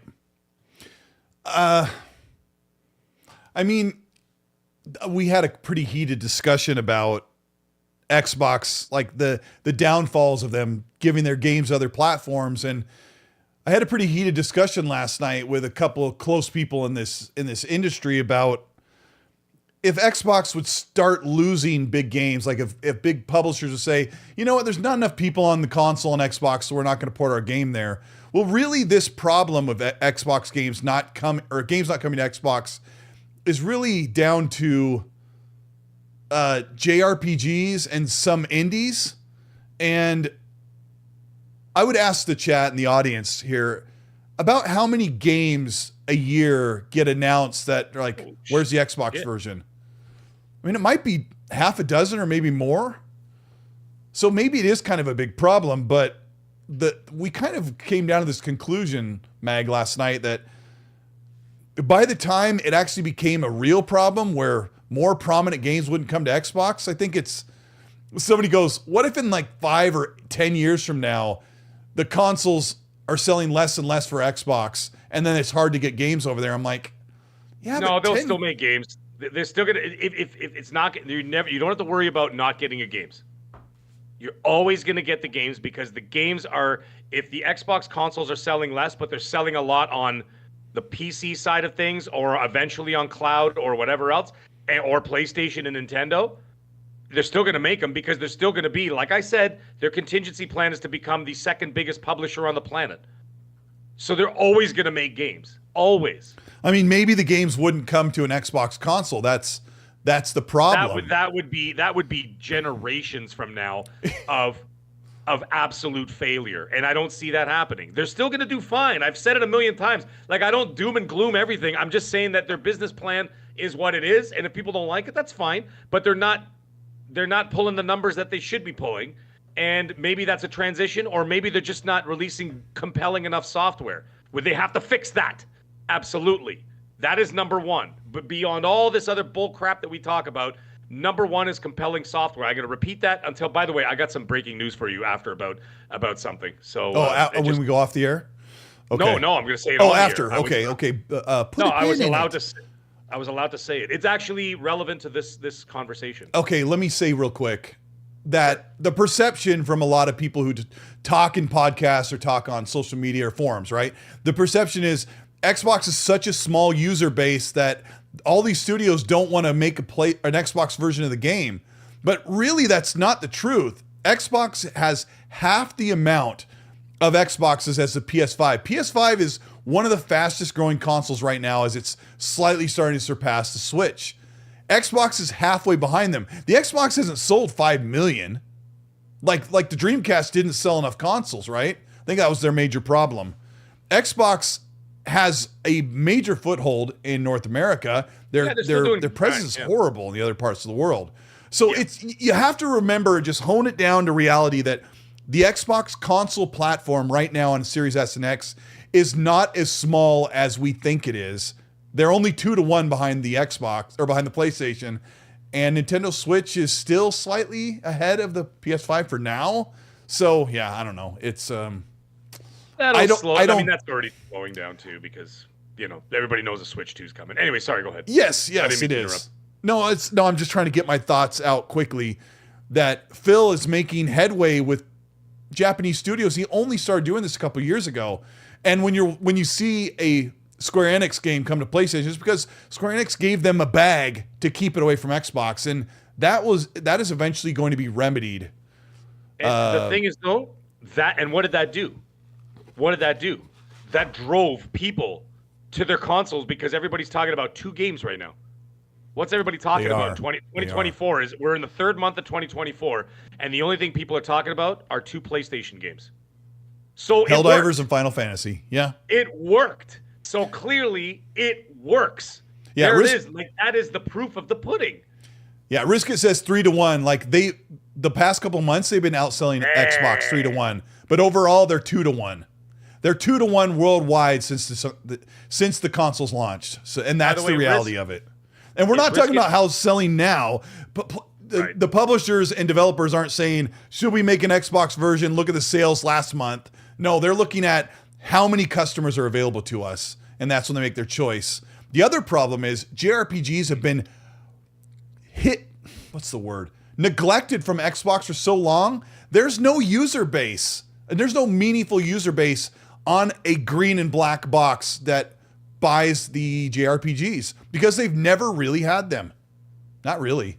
What's your breaking news, Mag? Let's get into it. I got some news now. Take this with a grain of salt, but this is some juicy inside stuff from a high I like what I hear. Go ahead. This is not just a fly by night person that sent this to me. This is someone very important. Okay. I can read this to you verbatim. He said you can leak it. Sony is currently working with publishers to have cross entitlement for people's libraries when the PlayStation PC store opens. Cross entitlement. They are looking at competing with Steam directly. Holy shish kebab. How do they compete with Steam when they release their games on Steam? Are they cross entitlement? I don't know. PlayStation PC store is going to open. Oh, I'm sorry, I didn't hear that part. Here, of it. let me. Yeah, read it again. And like read it again. This is from someone legit. This is not like a trust me bro source. So don't be an asshole about it. Not you, Colt. It's my sister, by the way. But go ahead. Yeah. Sony is working with publishers to have cross entitlement for people's libraries when the PlayStation PC store opens. They are looking at competing with Steam. That lines up with Julia Gulia's line there, Hiroki Totoki, about what he's. Shout out to our early 2000s or late 90s people who knew that reference when he said Julia Gulia. I want to see it in the chat if you knew that. I know that Happy Bomb knows the Julia Gulia. I want to see the chat. Gulia, if you know that's that. Hilarious. Don't say it. I want to see if they know Julia Gulia. No, I'm not going to say it. But that's what Hiroki Totoki sounds like, Julia Gulia. It's so funny.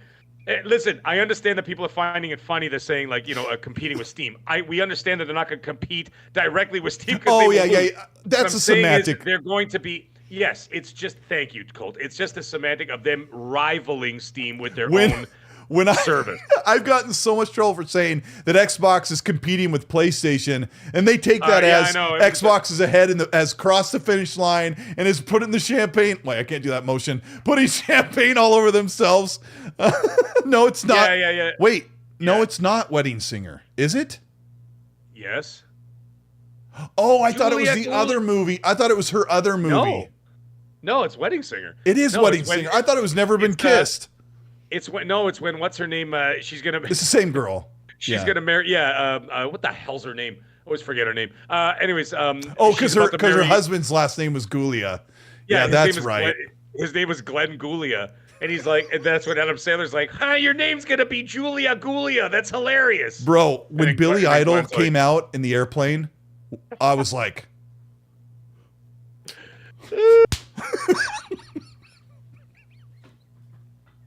oh, my Julia God. Gulia.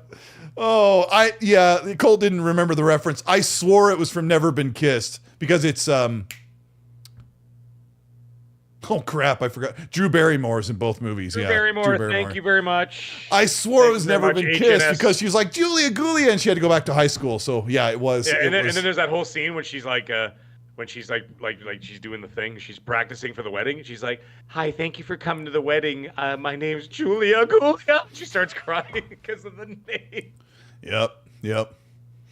Anyways, Hiroki Totoki, that's obviously what he was talking about. You know. We're so derailed. Wait. You have to go back. I have ADD. What was the reference for what was Hiroki Totoki talking about? Competing. Yeah, we went on a semantic strip. You mean yes? Having Steam have another competitor in the PC. That may have more clarity, right? And that may be more clarity as to what he was talking about last week, because a lot of people were saying, what the hell is he talking about? What does he mean by that, and that? What? And I just got this news. Now, the thing is, a lot of people say things like, oh, Meg, there's a trust me. Dude, I talk to people from, like, Bethesda. I talk to project managers. I talk to people inside EA. I was at Ubisoft and Massive today, for Christ's sake. Literally in the studio talking to these people. So when I get this information, it generally is either being worked on, or it could change over time, because these things happen. They're like, listen, we got an idea, we're going to work with it. Then all of a sudden, 6 months later, they're like, you know what, we're gonna tweak it and move it into another direction, and then everybody calls you a liar. That's not how it works. Mm-hmm. So I'm reporting early stuff that comes out, and this is directly from the industry. Again, I'll read it again. Sony is working with publishers to have cross-entitlement for people's libraries when the PlayStation PC store opens. They are looking at competing with Steam. And underneath, he said, you can leak. That's cool, because that means PlayStation is going to put their games on PC and get 100% of the money back for hosting their game. But Mag, my question for you is, will they, if you already bought God of War 1, God of War 2018 on PC, will the cross entitlement carry over and say, hey, if you never bought that on PS5, it's yours now? What would you guess? Oh, Jesus, dude, I have no idea what Sony would plan to do. I like, honestly, I'm not even just for argument's sake. I bet it would. I wouldn't even be. I would imagine it would, for argument's sake.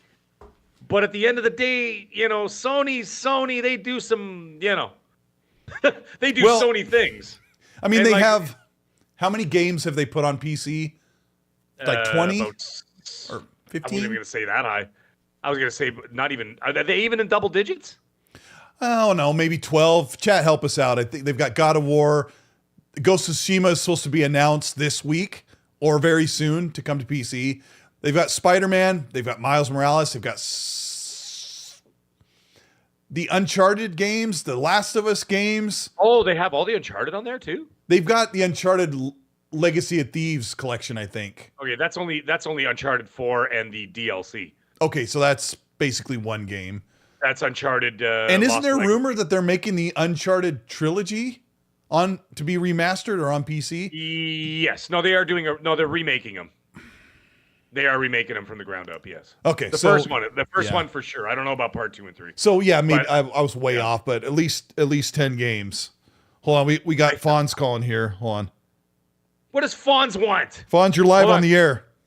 Go for it. I'll be right back. Oh, I was gonna ask. You got any of those those manscapes laying around? I got a whole situation to take care of. If you know what I mean. Brand new in the package, of course. But got any of those? Meg, can you hear him? Oh man. Meg, can you hear him? Meg's there. Oh wait, where'd he go? He probably said, "I'll be right back." Fonz. Oh, yeah. I don't have any. I've got a used one, but I can wipe it with a Kleenex or something. No, that's okay. Hey, real quick while I have you here, Can you hear him okay, Mag? I can hear him loud and clear. Yeah. Okay. Fonz, Mag just said that, just leaked that PlayStation is going to launch their own PC launcher soon, and they want to do cross entitlement, which means if you buy a game on PS5, you automatically have access or ownership to the PC version, vice versa. Wait a minute. Grain of salt, people. Let's not get nuts. PlayStation is making their own PC launcher that they want to be a competitor to Steam, and you'll have cross entitlement with your games. If you bought God of War 2018 on PC, you'd probably own it on PS5 or vice versa. So they're going to have their own app, apparently. That's what the leak is supposed supposedly saying for a while. That this is what we kind of been tossing around that they could potentially do, because they want their own app. They don't want to go through Steam to sell their games. That's for sure. Yep. And so that would make it day and date on PC with every game. That's true. If that would be something, yeah. Did you hear that, Mag? I love it. Yeah, no, I could hear everything. It sounds like he's on the podcast. Magnum, I'm going to do exactly what you said, buddy.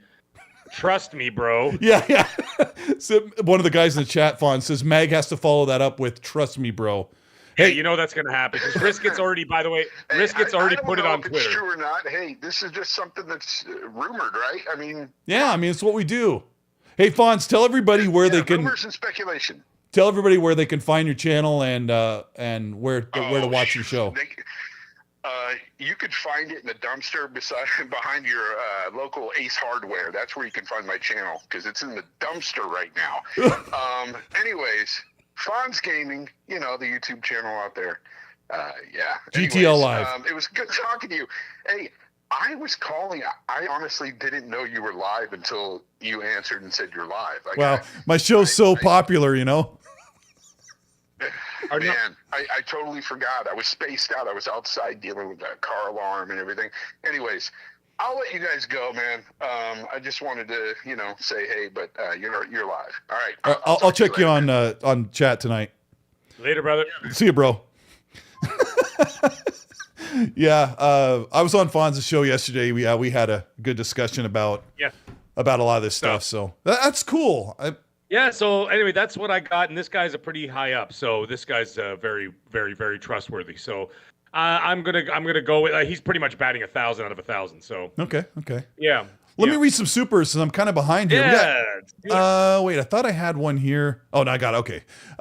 Andy Hart, thank you so much for the £5 super. Says, good morning from the UK. Have either of you seen the update for RoboCop? It looks stunning. Do you know any more titles that will get the FSR 3 treatment? Somebody told me, Mag, that RoboCop for some reason started looking worse on their Xbox, and I was like, I don't know anything about that. I didn't have an answer for him. I think it was Boxenberger was talking about it. I saw him posting pictures on Twitter, and it looked fantastic. And that was on the Series X. And I think it was him and Mods Gaming were both showing something about it. I'm pretty sure. So yeah, either way, check them out. They showed it. They put up some nice pictures on there. I'm pretty sure it was Boxenberger actually. But okay. Anyway, either way, hey, check them both out because they're both great guys. So I did hear that they did some work on it. It looks great. FSR 3, which will get the resolution up higher by software and kind of just looks ahead on a frame and makes it look better and without a hit to performance. So that's cool. I want to see if it really works. Dub left me a chat a long time ago and referenced the Yasuki character that is the African refugee who would be the samurai in Assassin's Creed. And I didn't read that back when he wrote it, but I wanted to give him props for bringing that up. Con Artist, thank you for the $2, says, giving away Game Pass 14-day free code. How to send. Hey. Yeah, that was like an hour ago almost. I'm so sorry. You can just paste it in the chat and people can grab those. I've gotten a couple of those in a purchase and I just throw them in a chat and just give them away. The Doctor, thank you so much for the Canadian $7. Says, I'm back, gentlemen. Great show. Has there been any newer games more shocking than Manhunt 2? Shocking as Manhunt 2. Manhunt 2 was... I love Manhunt 2. That game was hardcore, man. That was Rockstar. That game was hardcore, man. Like stabbing somebody in the neck with like the broken shard of glass from a window pane. And like, oh my God. And you know what was even crazier? You could play it on the Wii. they released it on the Nintendo Wii. So you literally have the controllers and you're like sawing somebody's like neck open, like with the controllers. And I'm going, oh my God, this is insane. But God damn it, the graphics were so awful. They were so bad. I remember, yeah. When San Andreas first came out and I was playing and you could just start punching people on the sidewalk, I was like, oh my gosh, because the sound of like flesh being punched. I was like, oh my gosh, video games are violent. And then like the next day I'm like driving over people. What's the most violent video game you've ever played? Chat as well, chime in with Mag. I would have to say probably the most visceral and violent game I've ever played is Callisto Protocol. Oh yeah. Callisto Protocol is absolutely brutal to the point where you're even I was like for a guy that sat down and watched Terrifier 2 like 6 times, and Terrifier 1, for those who know, you know. Funny enough, I was on Wilmy Hood's show yesterday and I was wearing a Terrifier shirt on the show, and Art the Clown was on the shirt. Yeah, for someone who sat through that in the Human Centipede 2 director's cut. Jeez. Even the last Evil Dead movie was really good too, with the little girl eating broken glass. That was amazing. Anyways, Callisto Protocol was probably the goriest game I've ever played. There's some gory games that are. Shout out to Special Nick in the chat, who he loves it when I don't say hi to him, but shout out to him for hanging out with us. There's some really bloody, gruesome games that don't really feel violent, like Doom and stuff like that, and even Dead Island 2 can be very violent, but it doesn't feel that way because it's more like popcorn eating type of violence. But there's a scene in the beginning of Homefront, the very first Homefront game, which came out in 2011. Yeah. Do you know what I'm talking about?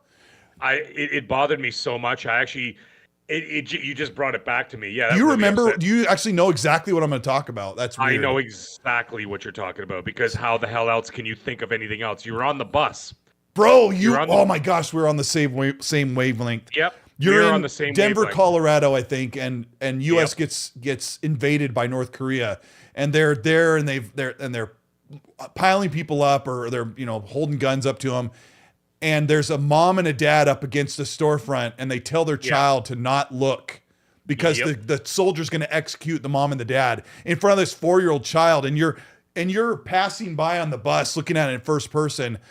And that kind of violence is so difficult for me.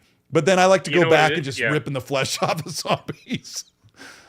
What is it? Because that's the kind of stuff that it's not gory. It's disturbing in a different way, because now you're separating a child from their parents, and that, to me, as a father myself of young children, it is my worst nightmare. Right? It is my absolute worst nightmare. That, you know what I mean? And so like I wouldn't even want to dream of something like that. So it's so horrifying that's what makes it scary for you and I. So I think it's more like, and other parents, obviously, it's not so much that it's gory, it's just terrifying on a different level, right? Because we would associate that with ourselves. As for ripping zombies' faces off and doing all that kind of stuff, and like, Art the Clown sawing somebody in half from their groin all the way to their head with a hacksaw, that's not generally real life. Unless you're part of a Mexican drug cartel, you're not cutting somebody in half. So, you know what I mean? Like you're not really doing those things. Los Alamos forever. You're not doing that stuff. Right? So it's what was that, Call of Juarez, the cartel, that game flopped like super bad. Call of Juarez was a great game, man. This series was good. I love those games. The cartel one just flopped, but there's some good Call of Juarez games. I don't know, man. I don't know if they make games like they used to. The Call of Juarez Gunslinger was fantastic. Absolutely fantastic. Dual wielding, you can have different things. You can have different weapons in your hand, like a shotgun and a handgun. And at that time, it was pretty revolutionary to have different weapons. It was a good game, man. That was so good. Andy Hart with the 5-pound super says, I play on both Series X and PS5. And I've looked at PC, but not for me. I class myself simply as a gamer. We didn't have these problems during the 360 and PS3. No, because both were absolutely duking it out with exclusivity and unique experience. Risk It for the Biscuit with the Australian $3 says, Colt said people should own a PS5 for 68 years. And I did. I said 6 to 8 years. but I speak quickly. Andy Hart has another one. Thank you for the $2. I've paid 40 pounds extra for WWE 20. There you go. 2K24. There you go. And that's how they get $100 out of you. Hey, and Right? Andy Hart, I'd ask, like, was it worth it? $100 Like, American. yeah. I'm sure it was. I mean, if you are a big fan of that series and you want to get that early access and everything else, and you can't wait to play the new WWE, of course you're going to pay it, right? I paid for early access for Shadow of the Tomb Raider. Like what was it, 3 days, 4 days, 5 days, whatever the hell it was. Yeah. Yeah, I bought the deluxe edition for $150, and it had like all the DLC plus the game, whatever else, because I knew I was going to play the living hell out of that game because I absolutely love the Tomb Raider series, right? So it was a guarantee for me. I'm actually tempted. I got like 1,000 out of 1,000 on Xbox on the trilogy. I might actually just get it on PlayStation and platinum them because I love those games so much. I've never played the originals. No, not the originals. Not the originals. Not the new trilogy. Trilogy. I've played Rise twice and the first Tomb Raider from 2013 twice and Shadow once. Shadow was really long and kind of. I played the living hell out of those games. I could not stop playing them. When we were talking about when we were talking about the violence, like her death animations are so like you're like oh my god, when she when you fall in the water and then like she smokes her head on the side of a jagged rock and then gets like a branch like stuck through her jaw and it comes out the top of her head, and I'm like, Jesus Christ, guys! And it doesn't really that far. It doesn't. You don't see blood or broken bones or anything. It just clips through the character, and she makes his face like, and you're like, oh, like Last of Us 2, another one. Also extremely. Last of Us 2 is an extremely visceral game where, like, Jesus Christ, like you're playing as Ellie, and you've got like the knife, and when you grab someone from behind, and you see their face, you see their eyes. You see their eyes darting back and forth as you're sawing open their jugular, and I'm going, oh my god! And you hear the gurgling and and I'm like, much. It was too much in that game. That game was insane for violence too, and I was just like, my god! Like, but hey, it is what it is. As long as you're not doing that stuff in real life, just do it in games. That's fine. I mean, I'm the guy that holds X to pet the dog in video games, but yeah, me too. I do that stuff too. Yeah, and I always like to play as the good guy. I don't do bad stuff in games. I like to be the hero. I like to be the anti-hero. I'm like a Wolverine-style person. Like, I'll beat the living Christ out of you, but like at the same time, I'll also help like the helpless, right? You'll help people cross the street. Yeah. Let me slit this guy's jugular, and then I'll help you cross the street. Yeah, well, I mean, if that guy deserved it, if he's a criminal, he's gonna get it, and then everybody else. I mean, I helped the little old lady with her groceries. I mean, isn't that the thing, Meg, where they have to establish the reason for the violence? Like, when you watch John Wick 1, something happens to his dog in the opening that gives him that, like, gives you as the viewer to an understanding of why he's about to go headshot in the game or in the movie. It's fantastic. Boner Jams what? Hey, Boner Jams. Yeah, what's up? Go for it. Boner Jams with a $10 super says, been pursuing Mag's OnlyFans. Definitely impressed. Obviously. Turn my friend Kurt onto Mag's channel. What's good, Colt Winwood? Great show, boys. Hugs and kisses. Shout out to Under the Bus podcast. Risk it for the biscuit with a $3 super. Thank you, buddy. He says Xbox needs undeniable bangers, not what they are doing. We're both going to get on this, right? Hold on. Say that again. Sorry. Xbox needs. What? Yes. No. Say Is that what you want me to read again? What? No, read it again. Yeah, okay. Xbox needs. Sorry, chat. Sometimes when I talk over Mag, I'm hearing him in one ear, I'm making sure I hear it right. So you weren't talking over me. Someone said something. Someone added me in the chat, and I was reading that at the same time you read that super chat, so I missed yours, and I read that one. Oh, okay. So go ahead. Say it again. We only have one brain, right? Riskit says Xbox needs undeniable bangers, not what they are doing. I wanted to actually say today. Absolutely. Yes. I wanted to say today, Xbox needs to stop doing the old soft shoe. Like they're tap dancing and playing the harmonica, and they got the cane, and they're like, they're doing like this. It's kind of like a distraction method. Like, hey, look, SpongeBob console. Hey, look, we're partnering with nail polish, and hey, new controller. It's like they're. Yep. Yep. Yep. They're doing like all this distraction dancing to kind of fill the dead air before their big games come out. Stop it. Sorry, that's what it sounds like. When I like, what are we doing here? I love Xbox. I'm really excited for the games, but you also have to understand that when Hellblade comes out, it's been nearly 2 years since they had a really great game. Now, I know they had Starfield in September, right? But when you look at 2022, all of 2022, besides Grounded, and then 2023, Redfall was not good. And then Starfield was in September, and then Forza was like, okay. And then you wait all the way again till May. I mean, that's like nearly almost a whole 2-year cycle where Xbox hasn't been banging with all their studios like they're supposed to. And Risk, it's spot on. What were the words he used? They need undeniable bangers. I've been saying it over and over. All this talk about visions and business plans and Xbox on every screen, it means nothing if you do not have the games to back it up. You can have game plans for years. And that's the reason why, by the way, the game plan keeps changing. That's why every couple of years, they seem to pivot ever so slightly into this lane and then kind of nudge their way over into this lane. And then they're nudging their way back over to the right lane. It's like they're driving on the highway trying to get past all the traffic. And the reason why is because they're not hitting with the games. That's what it all is. And that's why they keep pivoting. If the games were absolute game of the year every year, on the tip of everybody's dial tongue. it back. I mean, they don't even have to be that. Dial it back a little bit and keep going. I'm just saying, I'm just like using it as an example. I'm just saying if you're hitting and everybody's talking about it and you have a consistent reputation of having excellence, your business plan ain't going to change.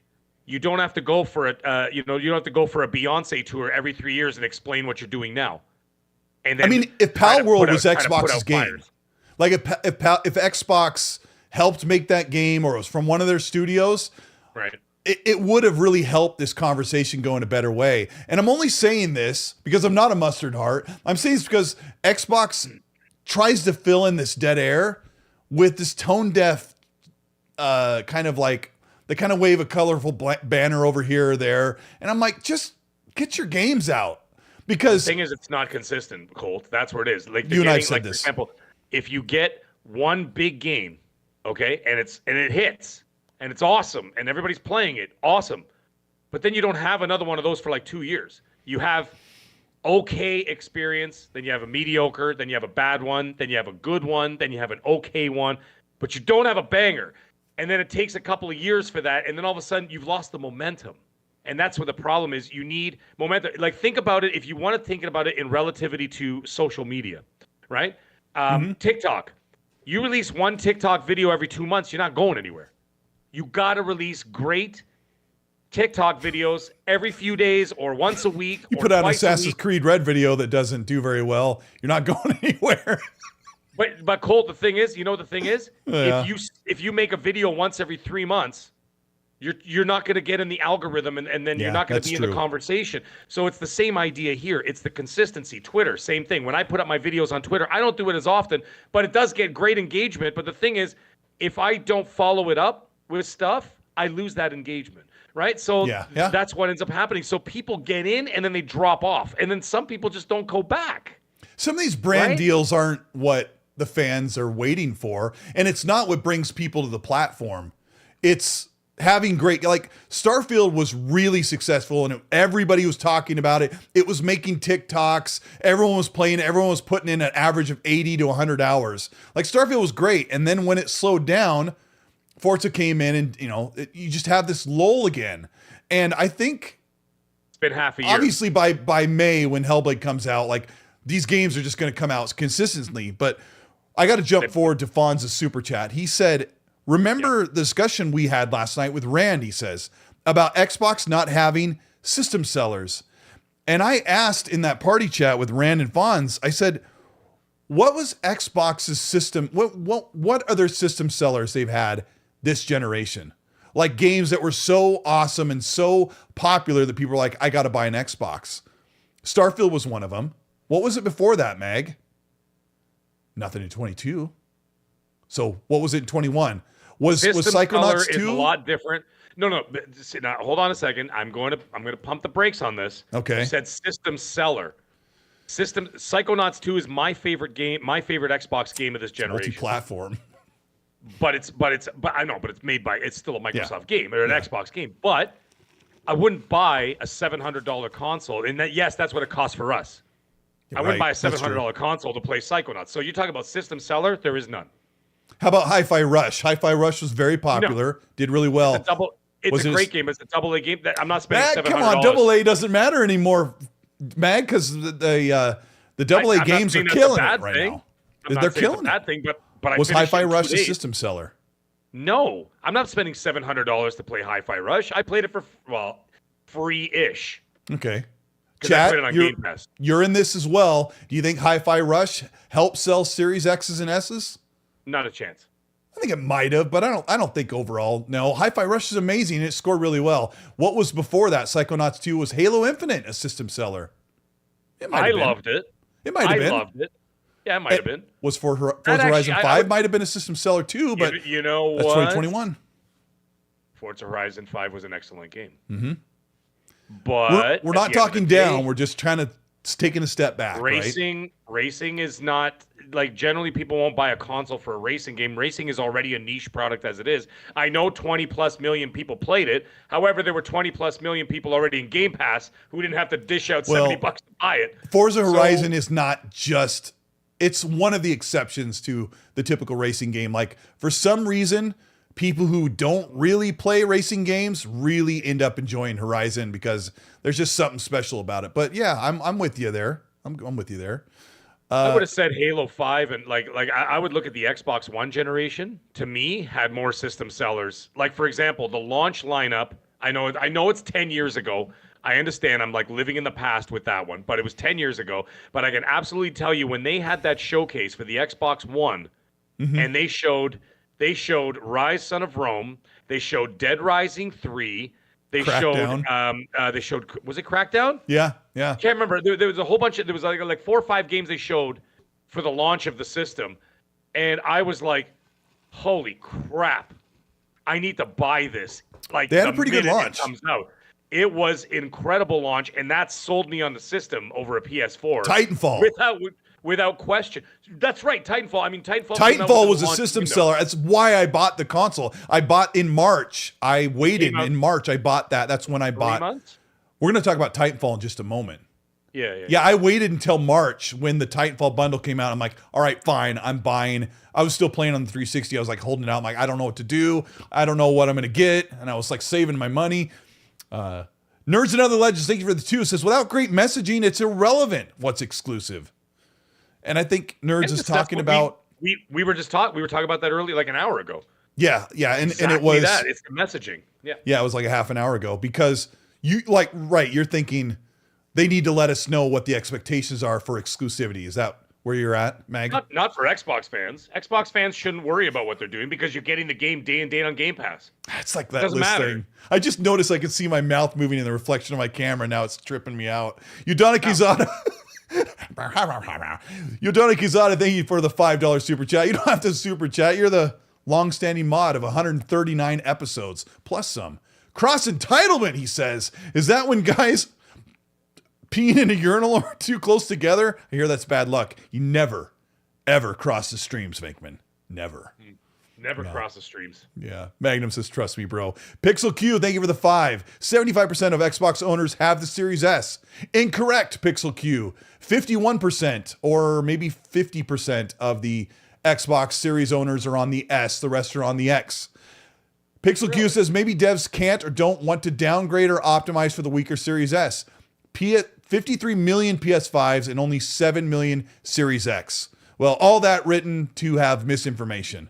it is half and half on the S and the X. That was already reported. It was documented in the court proceedings for ABK. So yes, there are 25 million Series X's out there. And guess what? The Nintendo Switch 2 is reported to be slightly less powerful than the Series X. So developers learning how to get that hardware working that's next generation, but not as powerful as a PS5 is going to be a reality that will go for a long time. Andy Hart, thank you so much for the 2. Said, did Manhunt 2 ever get an Xbox release? I wouldn't know. Do you know Mag? I want to call you Manhunt Mag. God, I just lost it.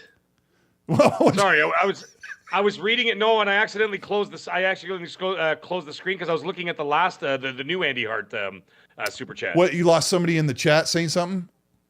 Well, no, the super chat. The super chat. You just. Did Manhunt 2 ever get an Xbox release? Andy Hart asks. Yeah, I played it on X. Oh, wait a minute, or did I? I think it was on the original Xbox, but I wasn't playing on Xbox back then. I didn't play the original Xbox. I borrowed one from a friend to play Halo because in those days I had a PS2, and in those days I didn't have the money to have multiple consoles. Yeah. I mean, I waited till 07 to buy a console in this modern era. We got to talk about Titanfall. We got to talk about Titanfall. I'm so happy that the stream is working great, and it looks decent. I'm so happy because it was really. Yep. It bugs me as much as it bugs you guys when it's buffering. But thank you guys. Hit the like button if you're enjoying the show. Thank you for being here when the news is slightly negative. We stayed away from some of the layoff talks. It's been going on for a while, but I talked to Major Nelson in his spaces the other day. He had me on the mic and I said, Major Nelson, are we going to be okay? And he said, I think we're going to be okay. He's like, we're going through a transitional period. They're going to fix things and kind of readjust their budgets, and video gaming is going to flourish and move on. And we both talked, Major and I talked about how, I don't know if I can call him Major Nelson anymore. He's consulting with video game studios right now. He said that, we both said that AAA is going to become a thing. It's like, why are you bragging about being AAA? I think the industry will push toward the game just needs to be fantastic instead of bragging about how much time and money you spend on it with a big studio. And right now, it's proof that some AA games are better than you can ever imagine, right? Yeah. If it's compelling, it shouldn't matter what it is. Like, for example, you look at games like Little Nightmares. Little Nightmares 1 and 2 are some of my favorite games. Like, those are considered AA games, right? Yeah. And I think that Little Nightmares 1 and 2 are some of my favorite games of all time. And I absolutely adore that little series, no pun intended. And the other thing is, I am super stoked for the fact that Little Nightmares 3 is on its way.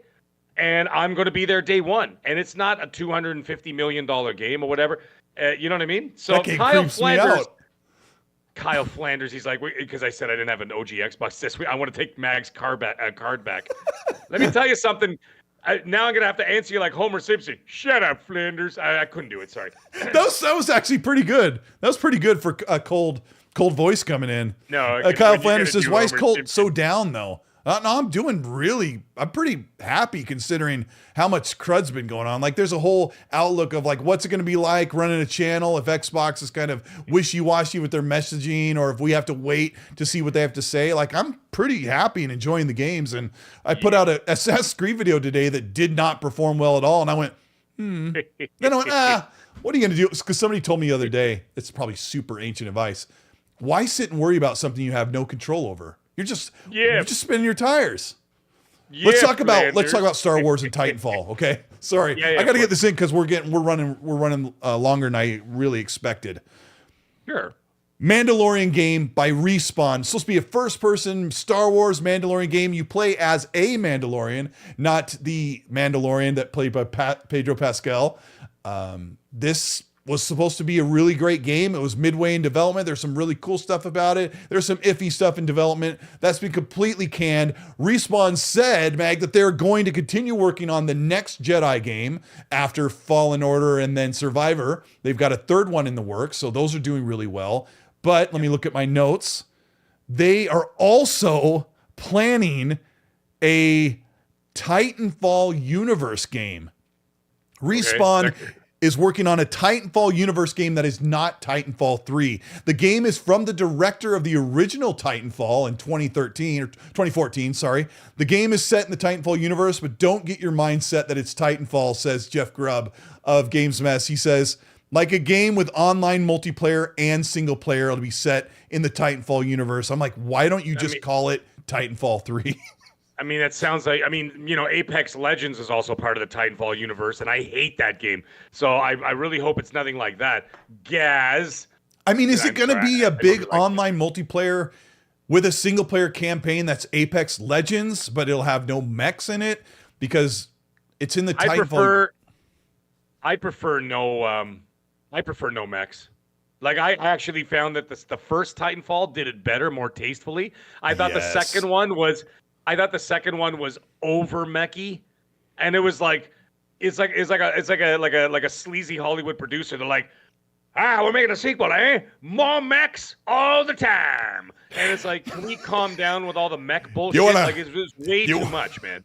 You want to get out of your mech in Titanfall 2? Yeah. Don't get out of your mech. Get back in your mech. That was one of my favorite things about the first one. I got into a rhythm. I was really good at that game where I would call my Titan down and just hardly get into him. Just fight alongside him. And then when things got hairy, I would jump up and climb into the cockpit. And I did great. It was a treat to get a Titan in Titanfall 1. You really had to work for it. The second one, they were dropping like bird shit. It was just like every 2 seconds, bing, bing, bing, bing, bing, bing, and I'm like, this is stupid. I felt like it took forever to get my Titan in 2. I just didn't enjoy that one. Too much, man. I didn't like it. I didn't like it as much. I loved the campaign. The campaign was probably one of the best first-person shooter campaigns I've ever played in my life. But the multiplayer I thought was really agitating. It was just and Titans went down too quick. Yeah, like you get in it, and 5 seconds later, you have to eject out of his butt, and then fly back in the air, and then that was it. Yeah. So, listen, I trust the company to do. I'm going to keep it short and sweet because we're pretty much wrapping up the show here. So I'm just going to say this: I trust them. I trust Zampella. I trust what they're doing over there. I speak to people about EA. They're happy about their projects and what's going on. They tell me stuff. Okay, no, I'm not Jason Schreier in disguise. I'm not in the bushes looking to see who's not happy. I'm just saying I talk to people and they're actually pretty. Yeah, I know it. They're pretty happy with what's going on in the direction. Today for being miserable? I know, right? I am the Underminer. Hey, hang on. Jeff Grubb's in the chat. Jeff Grubb's here saying that guy doesn't know what he's talking about. Talking about my Jeff Grubb quote. And I actually copied and pasted what he wrote on Twitter so I wouldn't misrepresent what he says. Because, hey, people love to do that in this industry. They love to misquote someone, take something out of context, go on a witch hunt, clip somebody for 8 seconds, and leave out second 12. People love that. But we appreciate you for being here. And he's a good dude. Hung out with him in real life. And he's a real person. Like, he has skin and hair and everything. It's like, he's a real person. I've seen him, yes. Yeah. So some of these people are not real. I was complaining about some of the trolls on Twitter and other places. I'm like, that like a girl on the airplane. That mother effer over there ain't real. What was that? Something just fell. Oh yeah, that was so funny. Well, it's maybe one of those ghosts again. What the heck was that? Anyways, I don't know, but I can tell you this: the people working over there, they're happy with the projects that they're working on, and they're looking. I know what happened, by the way, with Mandalorian. It actually is everybody's a little bit off base with what actually happened with the cancellation of the game, but it is what it is. I'm not going to get into that. Or maybe I should. You want to hear about it? You want to hear what I heard what happened? Jeff said it's not real skin. I'm really curious what fell. It was kind of noisy. Dude, the sky's falling. Listen, this is what I heard about. This is what I heard from EA is that what they wanted to do is EA wanted to shift to the actual Mandalorian. Disney said not without the real actors. Oh, they wanted to play as a real character. They wanted to shift it over towards the actual Mandalorian, and then Disney said no, not without the real actors and the director's approval on all decisions. And they felt a side Mandalorian game didn't have the real Mando, wasn't worth pursuing, so they canned the project. And then they're focusing on a tried and true formula, which would be the Jedi series. So they're staying over there. So anyway, that's what I heard. What happened? But anyways, as for this project, hey man, let them cook. What do you think this Titanfall universe thing is what I want to ask you. I have no idea. Zampella's a madman. The guy's a genius. The guy does great work. I'm excited to see what his vision for Battlefield is going to be in the next couple of years. It should be interesting because he was kind of like working on that a little bit, at least as a creative, the part of the creative process, and try to get Battlefield back on track. But anyways, let him cook, let him do their thing. I'm not going to worry about it till we actually get we get a release and we get like a trailer, we get some idea what's going on. Until then, leave them alone, let them do their things. I'll look forward to both of their projects. I'll look forward to that Titanfall universe project, and I look forward to a third Jedi game, because the second Jedi game, I loved it. I liked it way more. I liked it even more than the first one. And yeah, great. So I'm in for both ways. I need to finish that. Yes. It was great, man. It was great. And I detest Disney Star Wars. Disney Star Wars has completely crapped the bed. But Respawn has been doing a great job with the lore, and I know as a fact because I told you I was at Massive this morning in Ubisoft Toronto. So I was there. They're doing a great job with Star Wars Outlaws. So I think they're going to, I think it's all in the video game world. Star Wars IP is doing rather well. So nothing. Thank goodness. Yeah, the stuff the watchable Star Wars stuff hasn't really hit for me. I have a Millennium Falcon Disney credit card, and every time I use it, people, I really love your card. Are you a big Star Wars fan? I'm kind of like, I don't know anymore. I'm not anymore since Disney, right? Disney destroyed it. But the thing is, on the video game side of things, they're doing just fine. And so on the video game side, I have no issues with what they're doing. Hey, one last thing, Mag, sure. and thank you everybody for being here. The show was way more enjoyable than I was expecting, kind of looking at the news, because stuff just looks so negative. What we didn't cover was the Xbox partner preview. And it's kind of, I'm not quite sure what to get excited about, but I'll just read that it's March 6th, this Wednesday. It's at 10 a.m. Pacific time. Or if you're in the UK, it's at 6 p.m. in the evening in the UK, or 1 p.m. for Mag's time.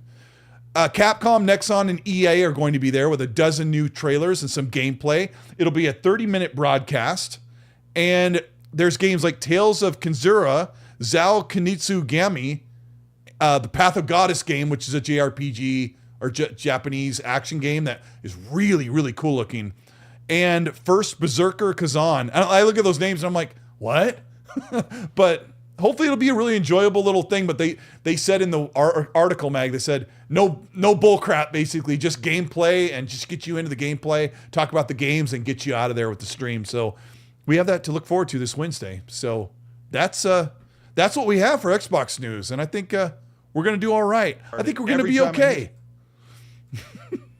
Let me see, Mag. I think I have one last super chat. Can you say something? Make sure I hear you. Yeah. Oh, yeah. I can hear you loud and clear. You sound good. Oh, yeah. I know I sound good. Is that how you used to hit on women? Yeah, I know I'm handsome. I mean, what are you going to do? I know. What the hell? I'm right here. You're blind? You can't see me? Of course I'm handsome. Is it Andy Hart's chat? Andy yeah, Hart's it's like, chat? Yeah. You're like, I know, man. I walked in here. I know what I look like. Andy Hart with the 5-pound super says, what's your most disturbing scene in a video game? Mine has to be Joel's Last of Us 2 death. Well worth the 40 for early access to WW24, he says.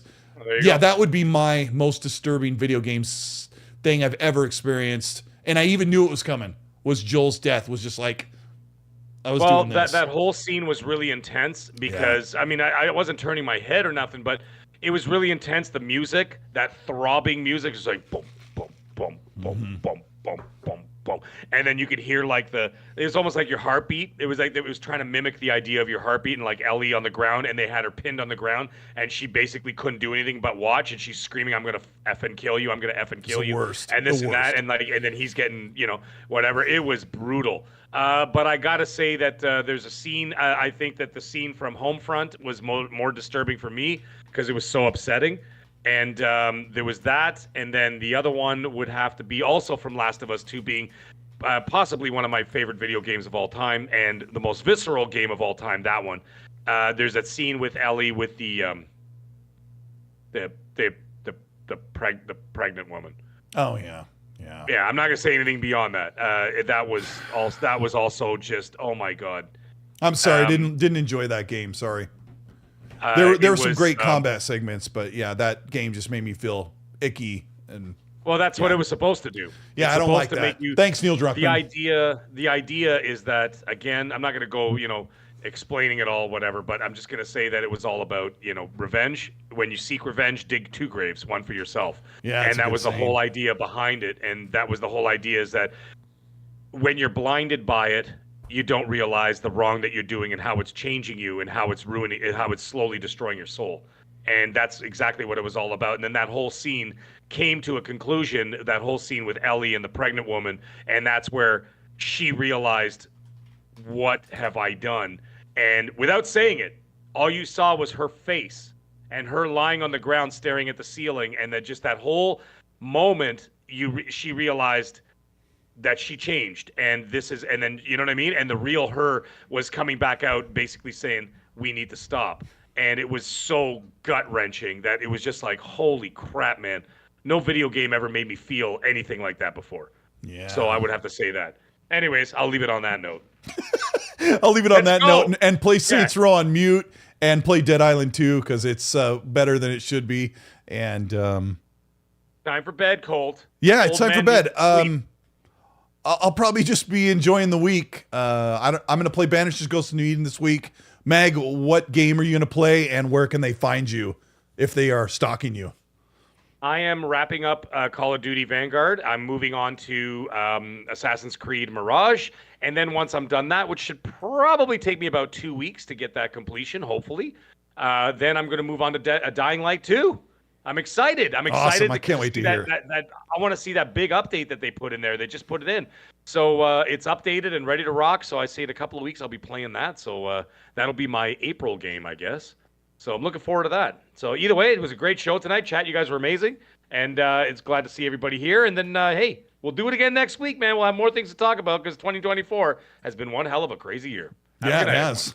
It's going to get better. We got some big games, Dragon's Dogma, Outlaws, Assassin's Creed Red. We'll be all right, guys. We'll make it. We'll make it through. Thanks for checking out the show. Hit the like button if you're still here. Hit the like button to show your support. Push the video up and the podcast into the upper reaches of the galaxy. We'll be back, like Mag said, next week. We'll also have this on Spotify. Thank you if you're here listening in your car on Spotify, Apple Podcasts, or the other podcast platforms. Thank you for doing that and supporting that. We will see you next week, Mag. We made it. The show didn't die. The stream was great. The stream held for the entire time. Have a good night, everyone. See you guys.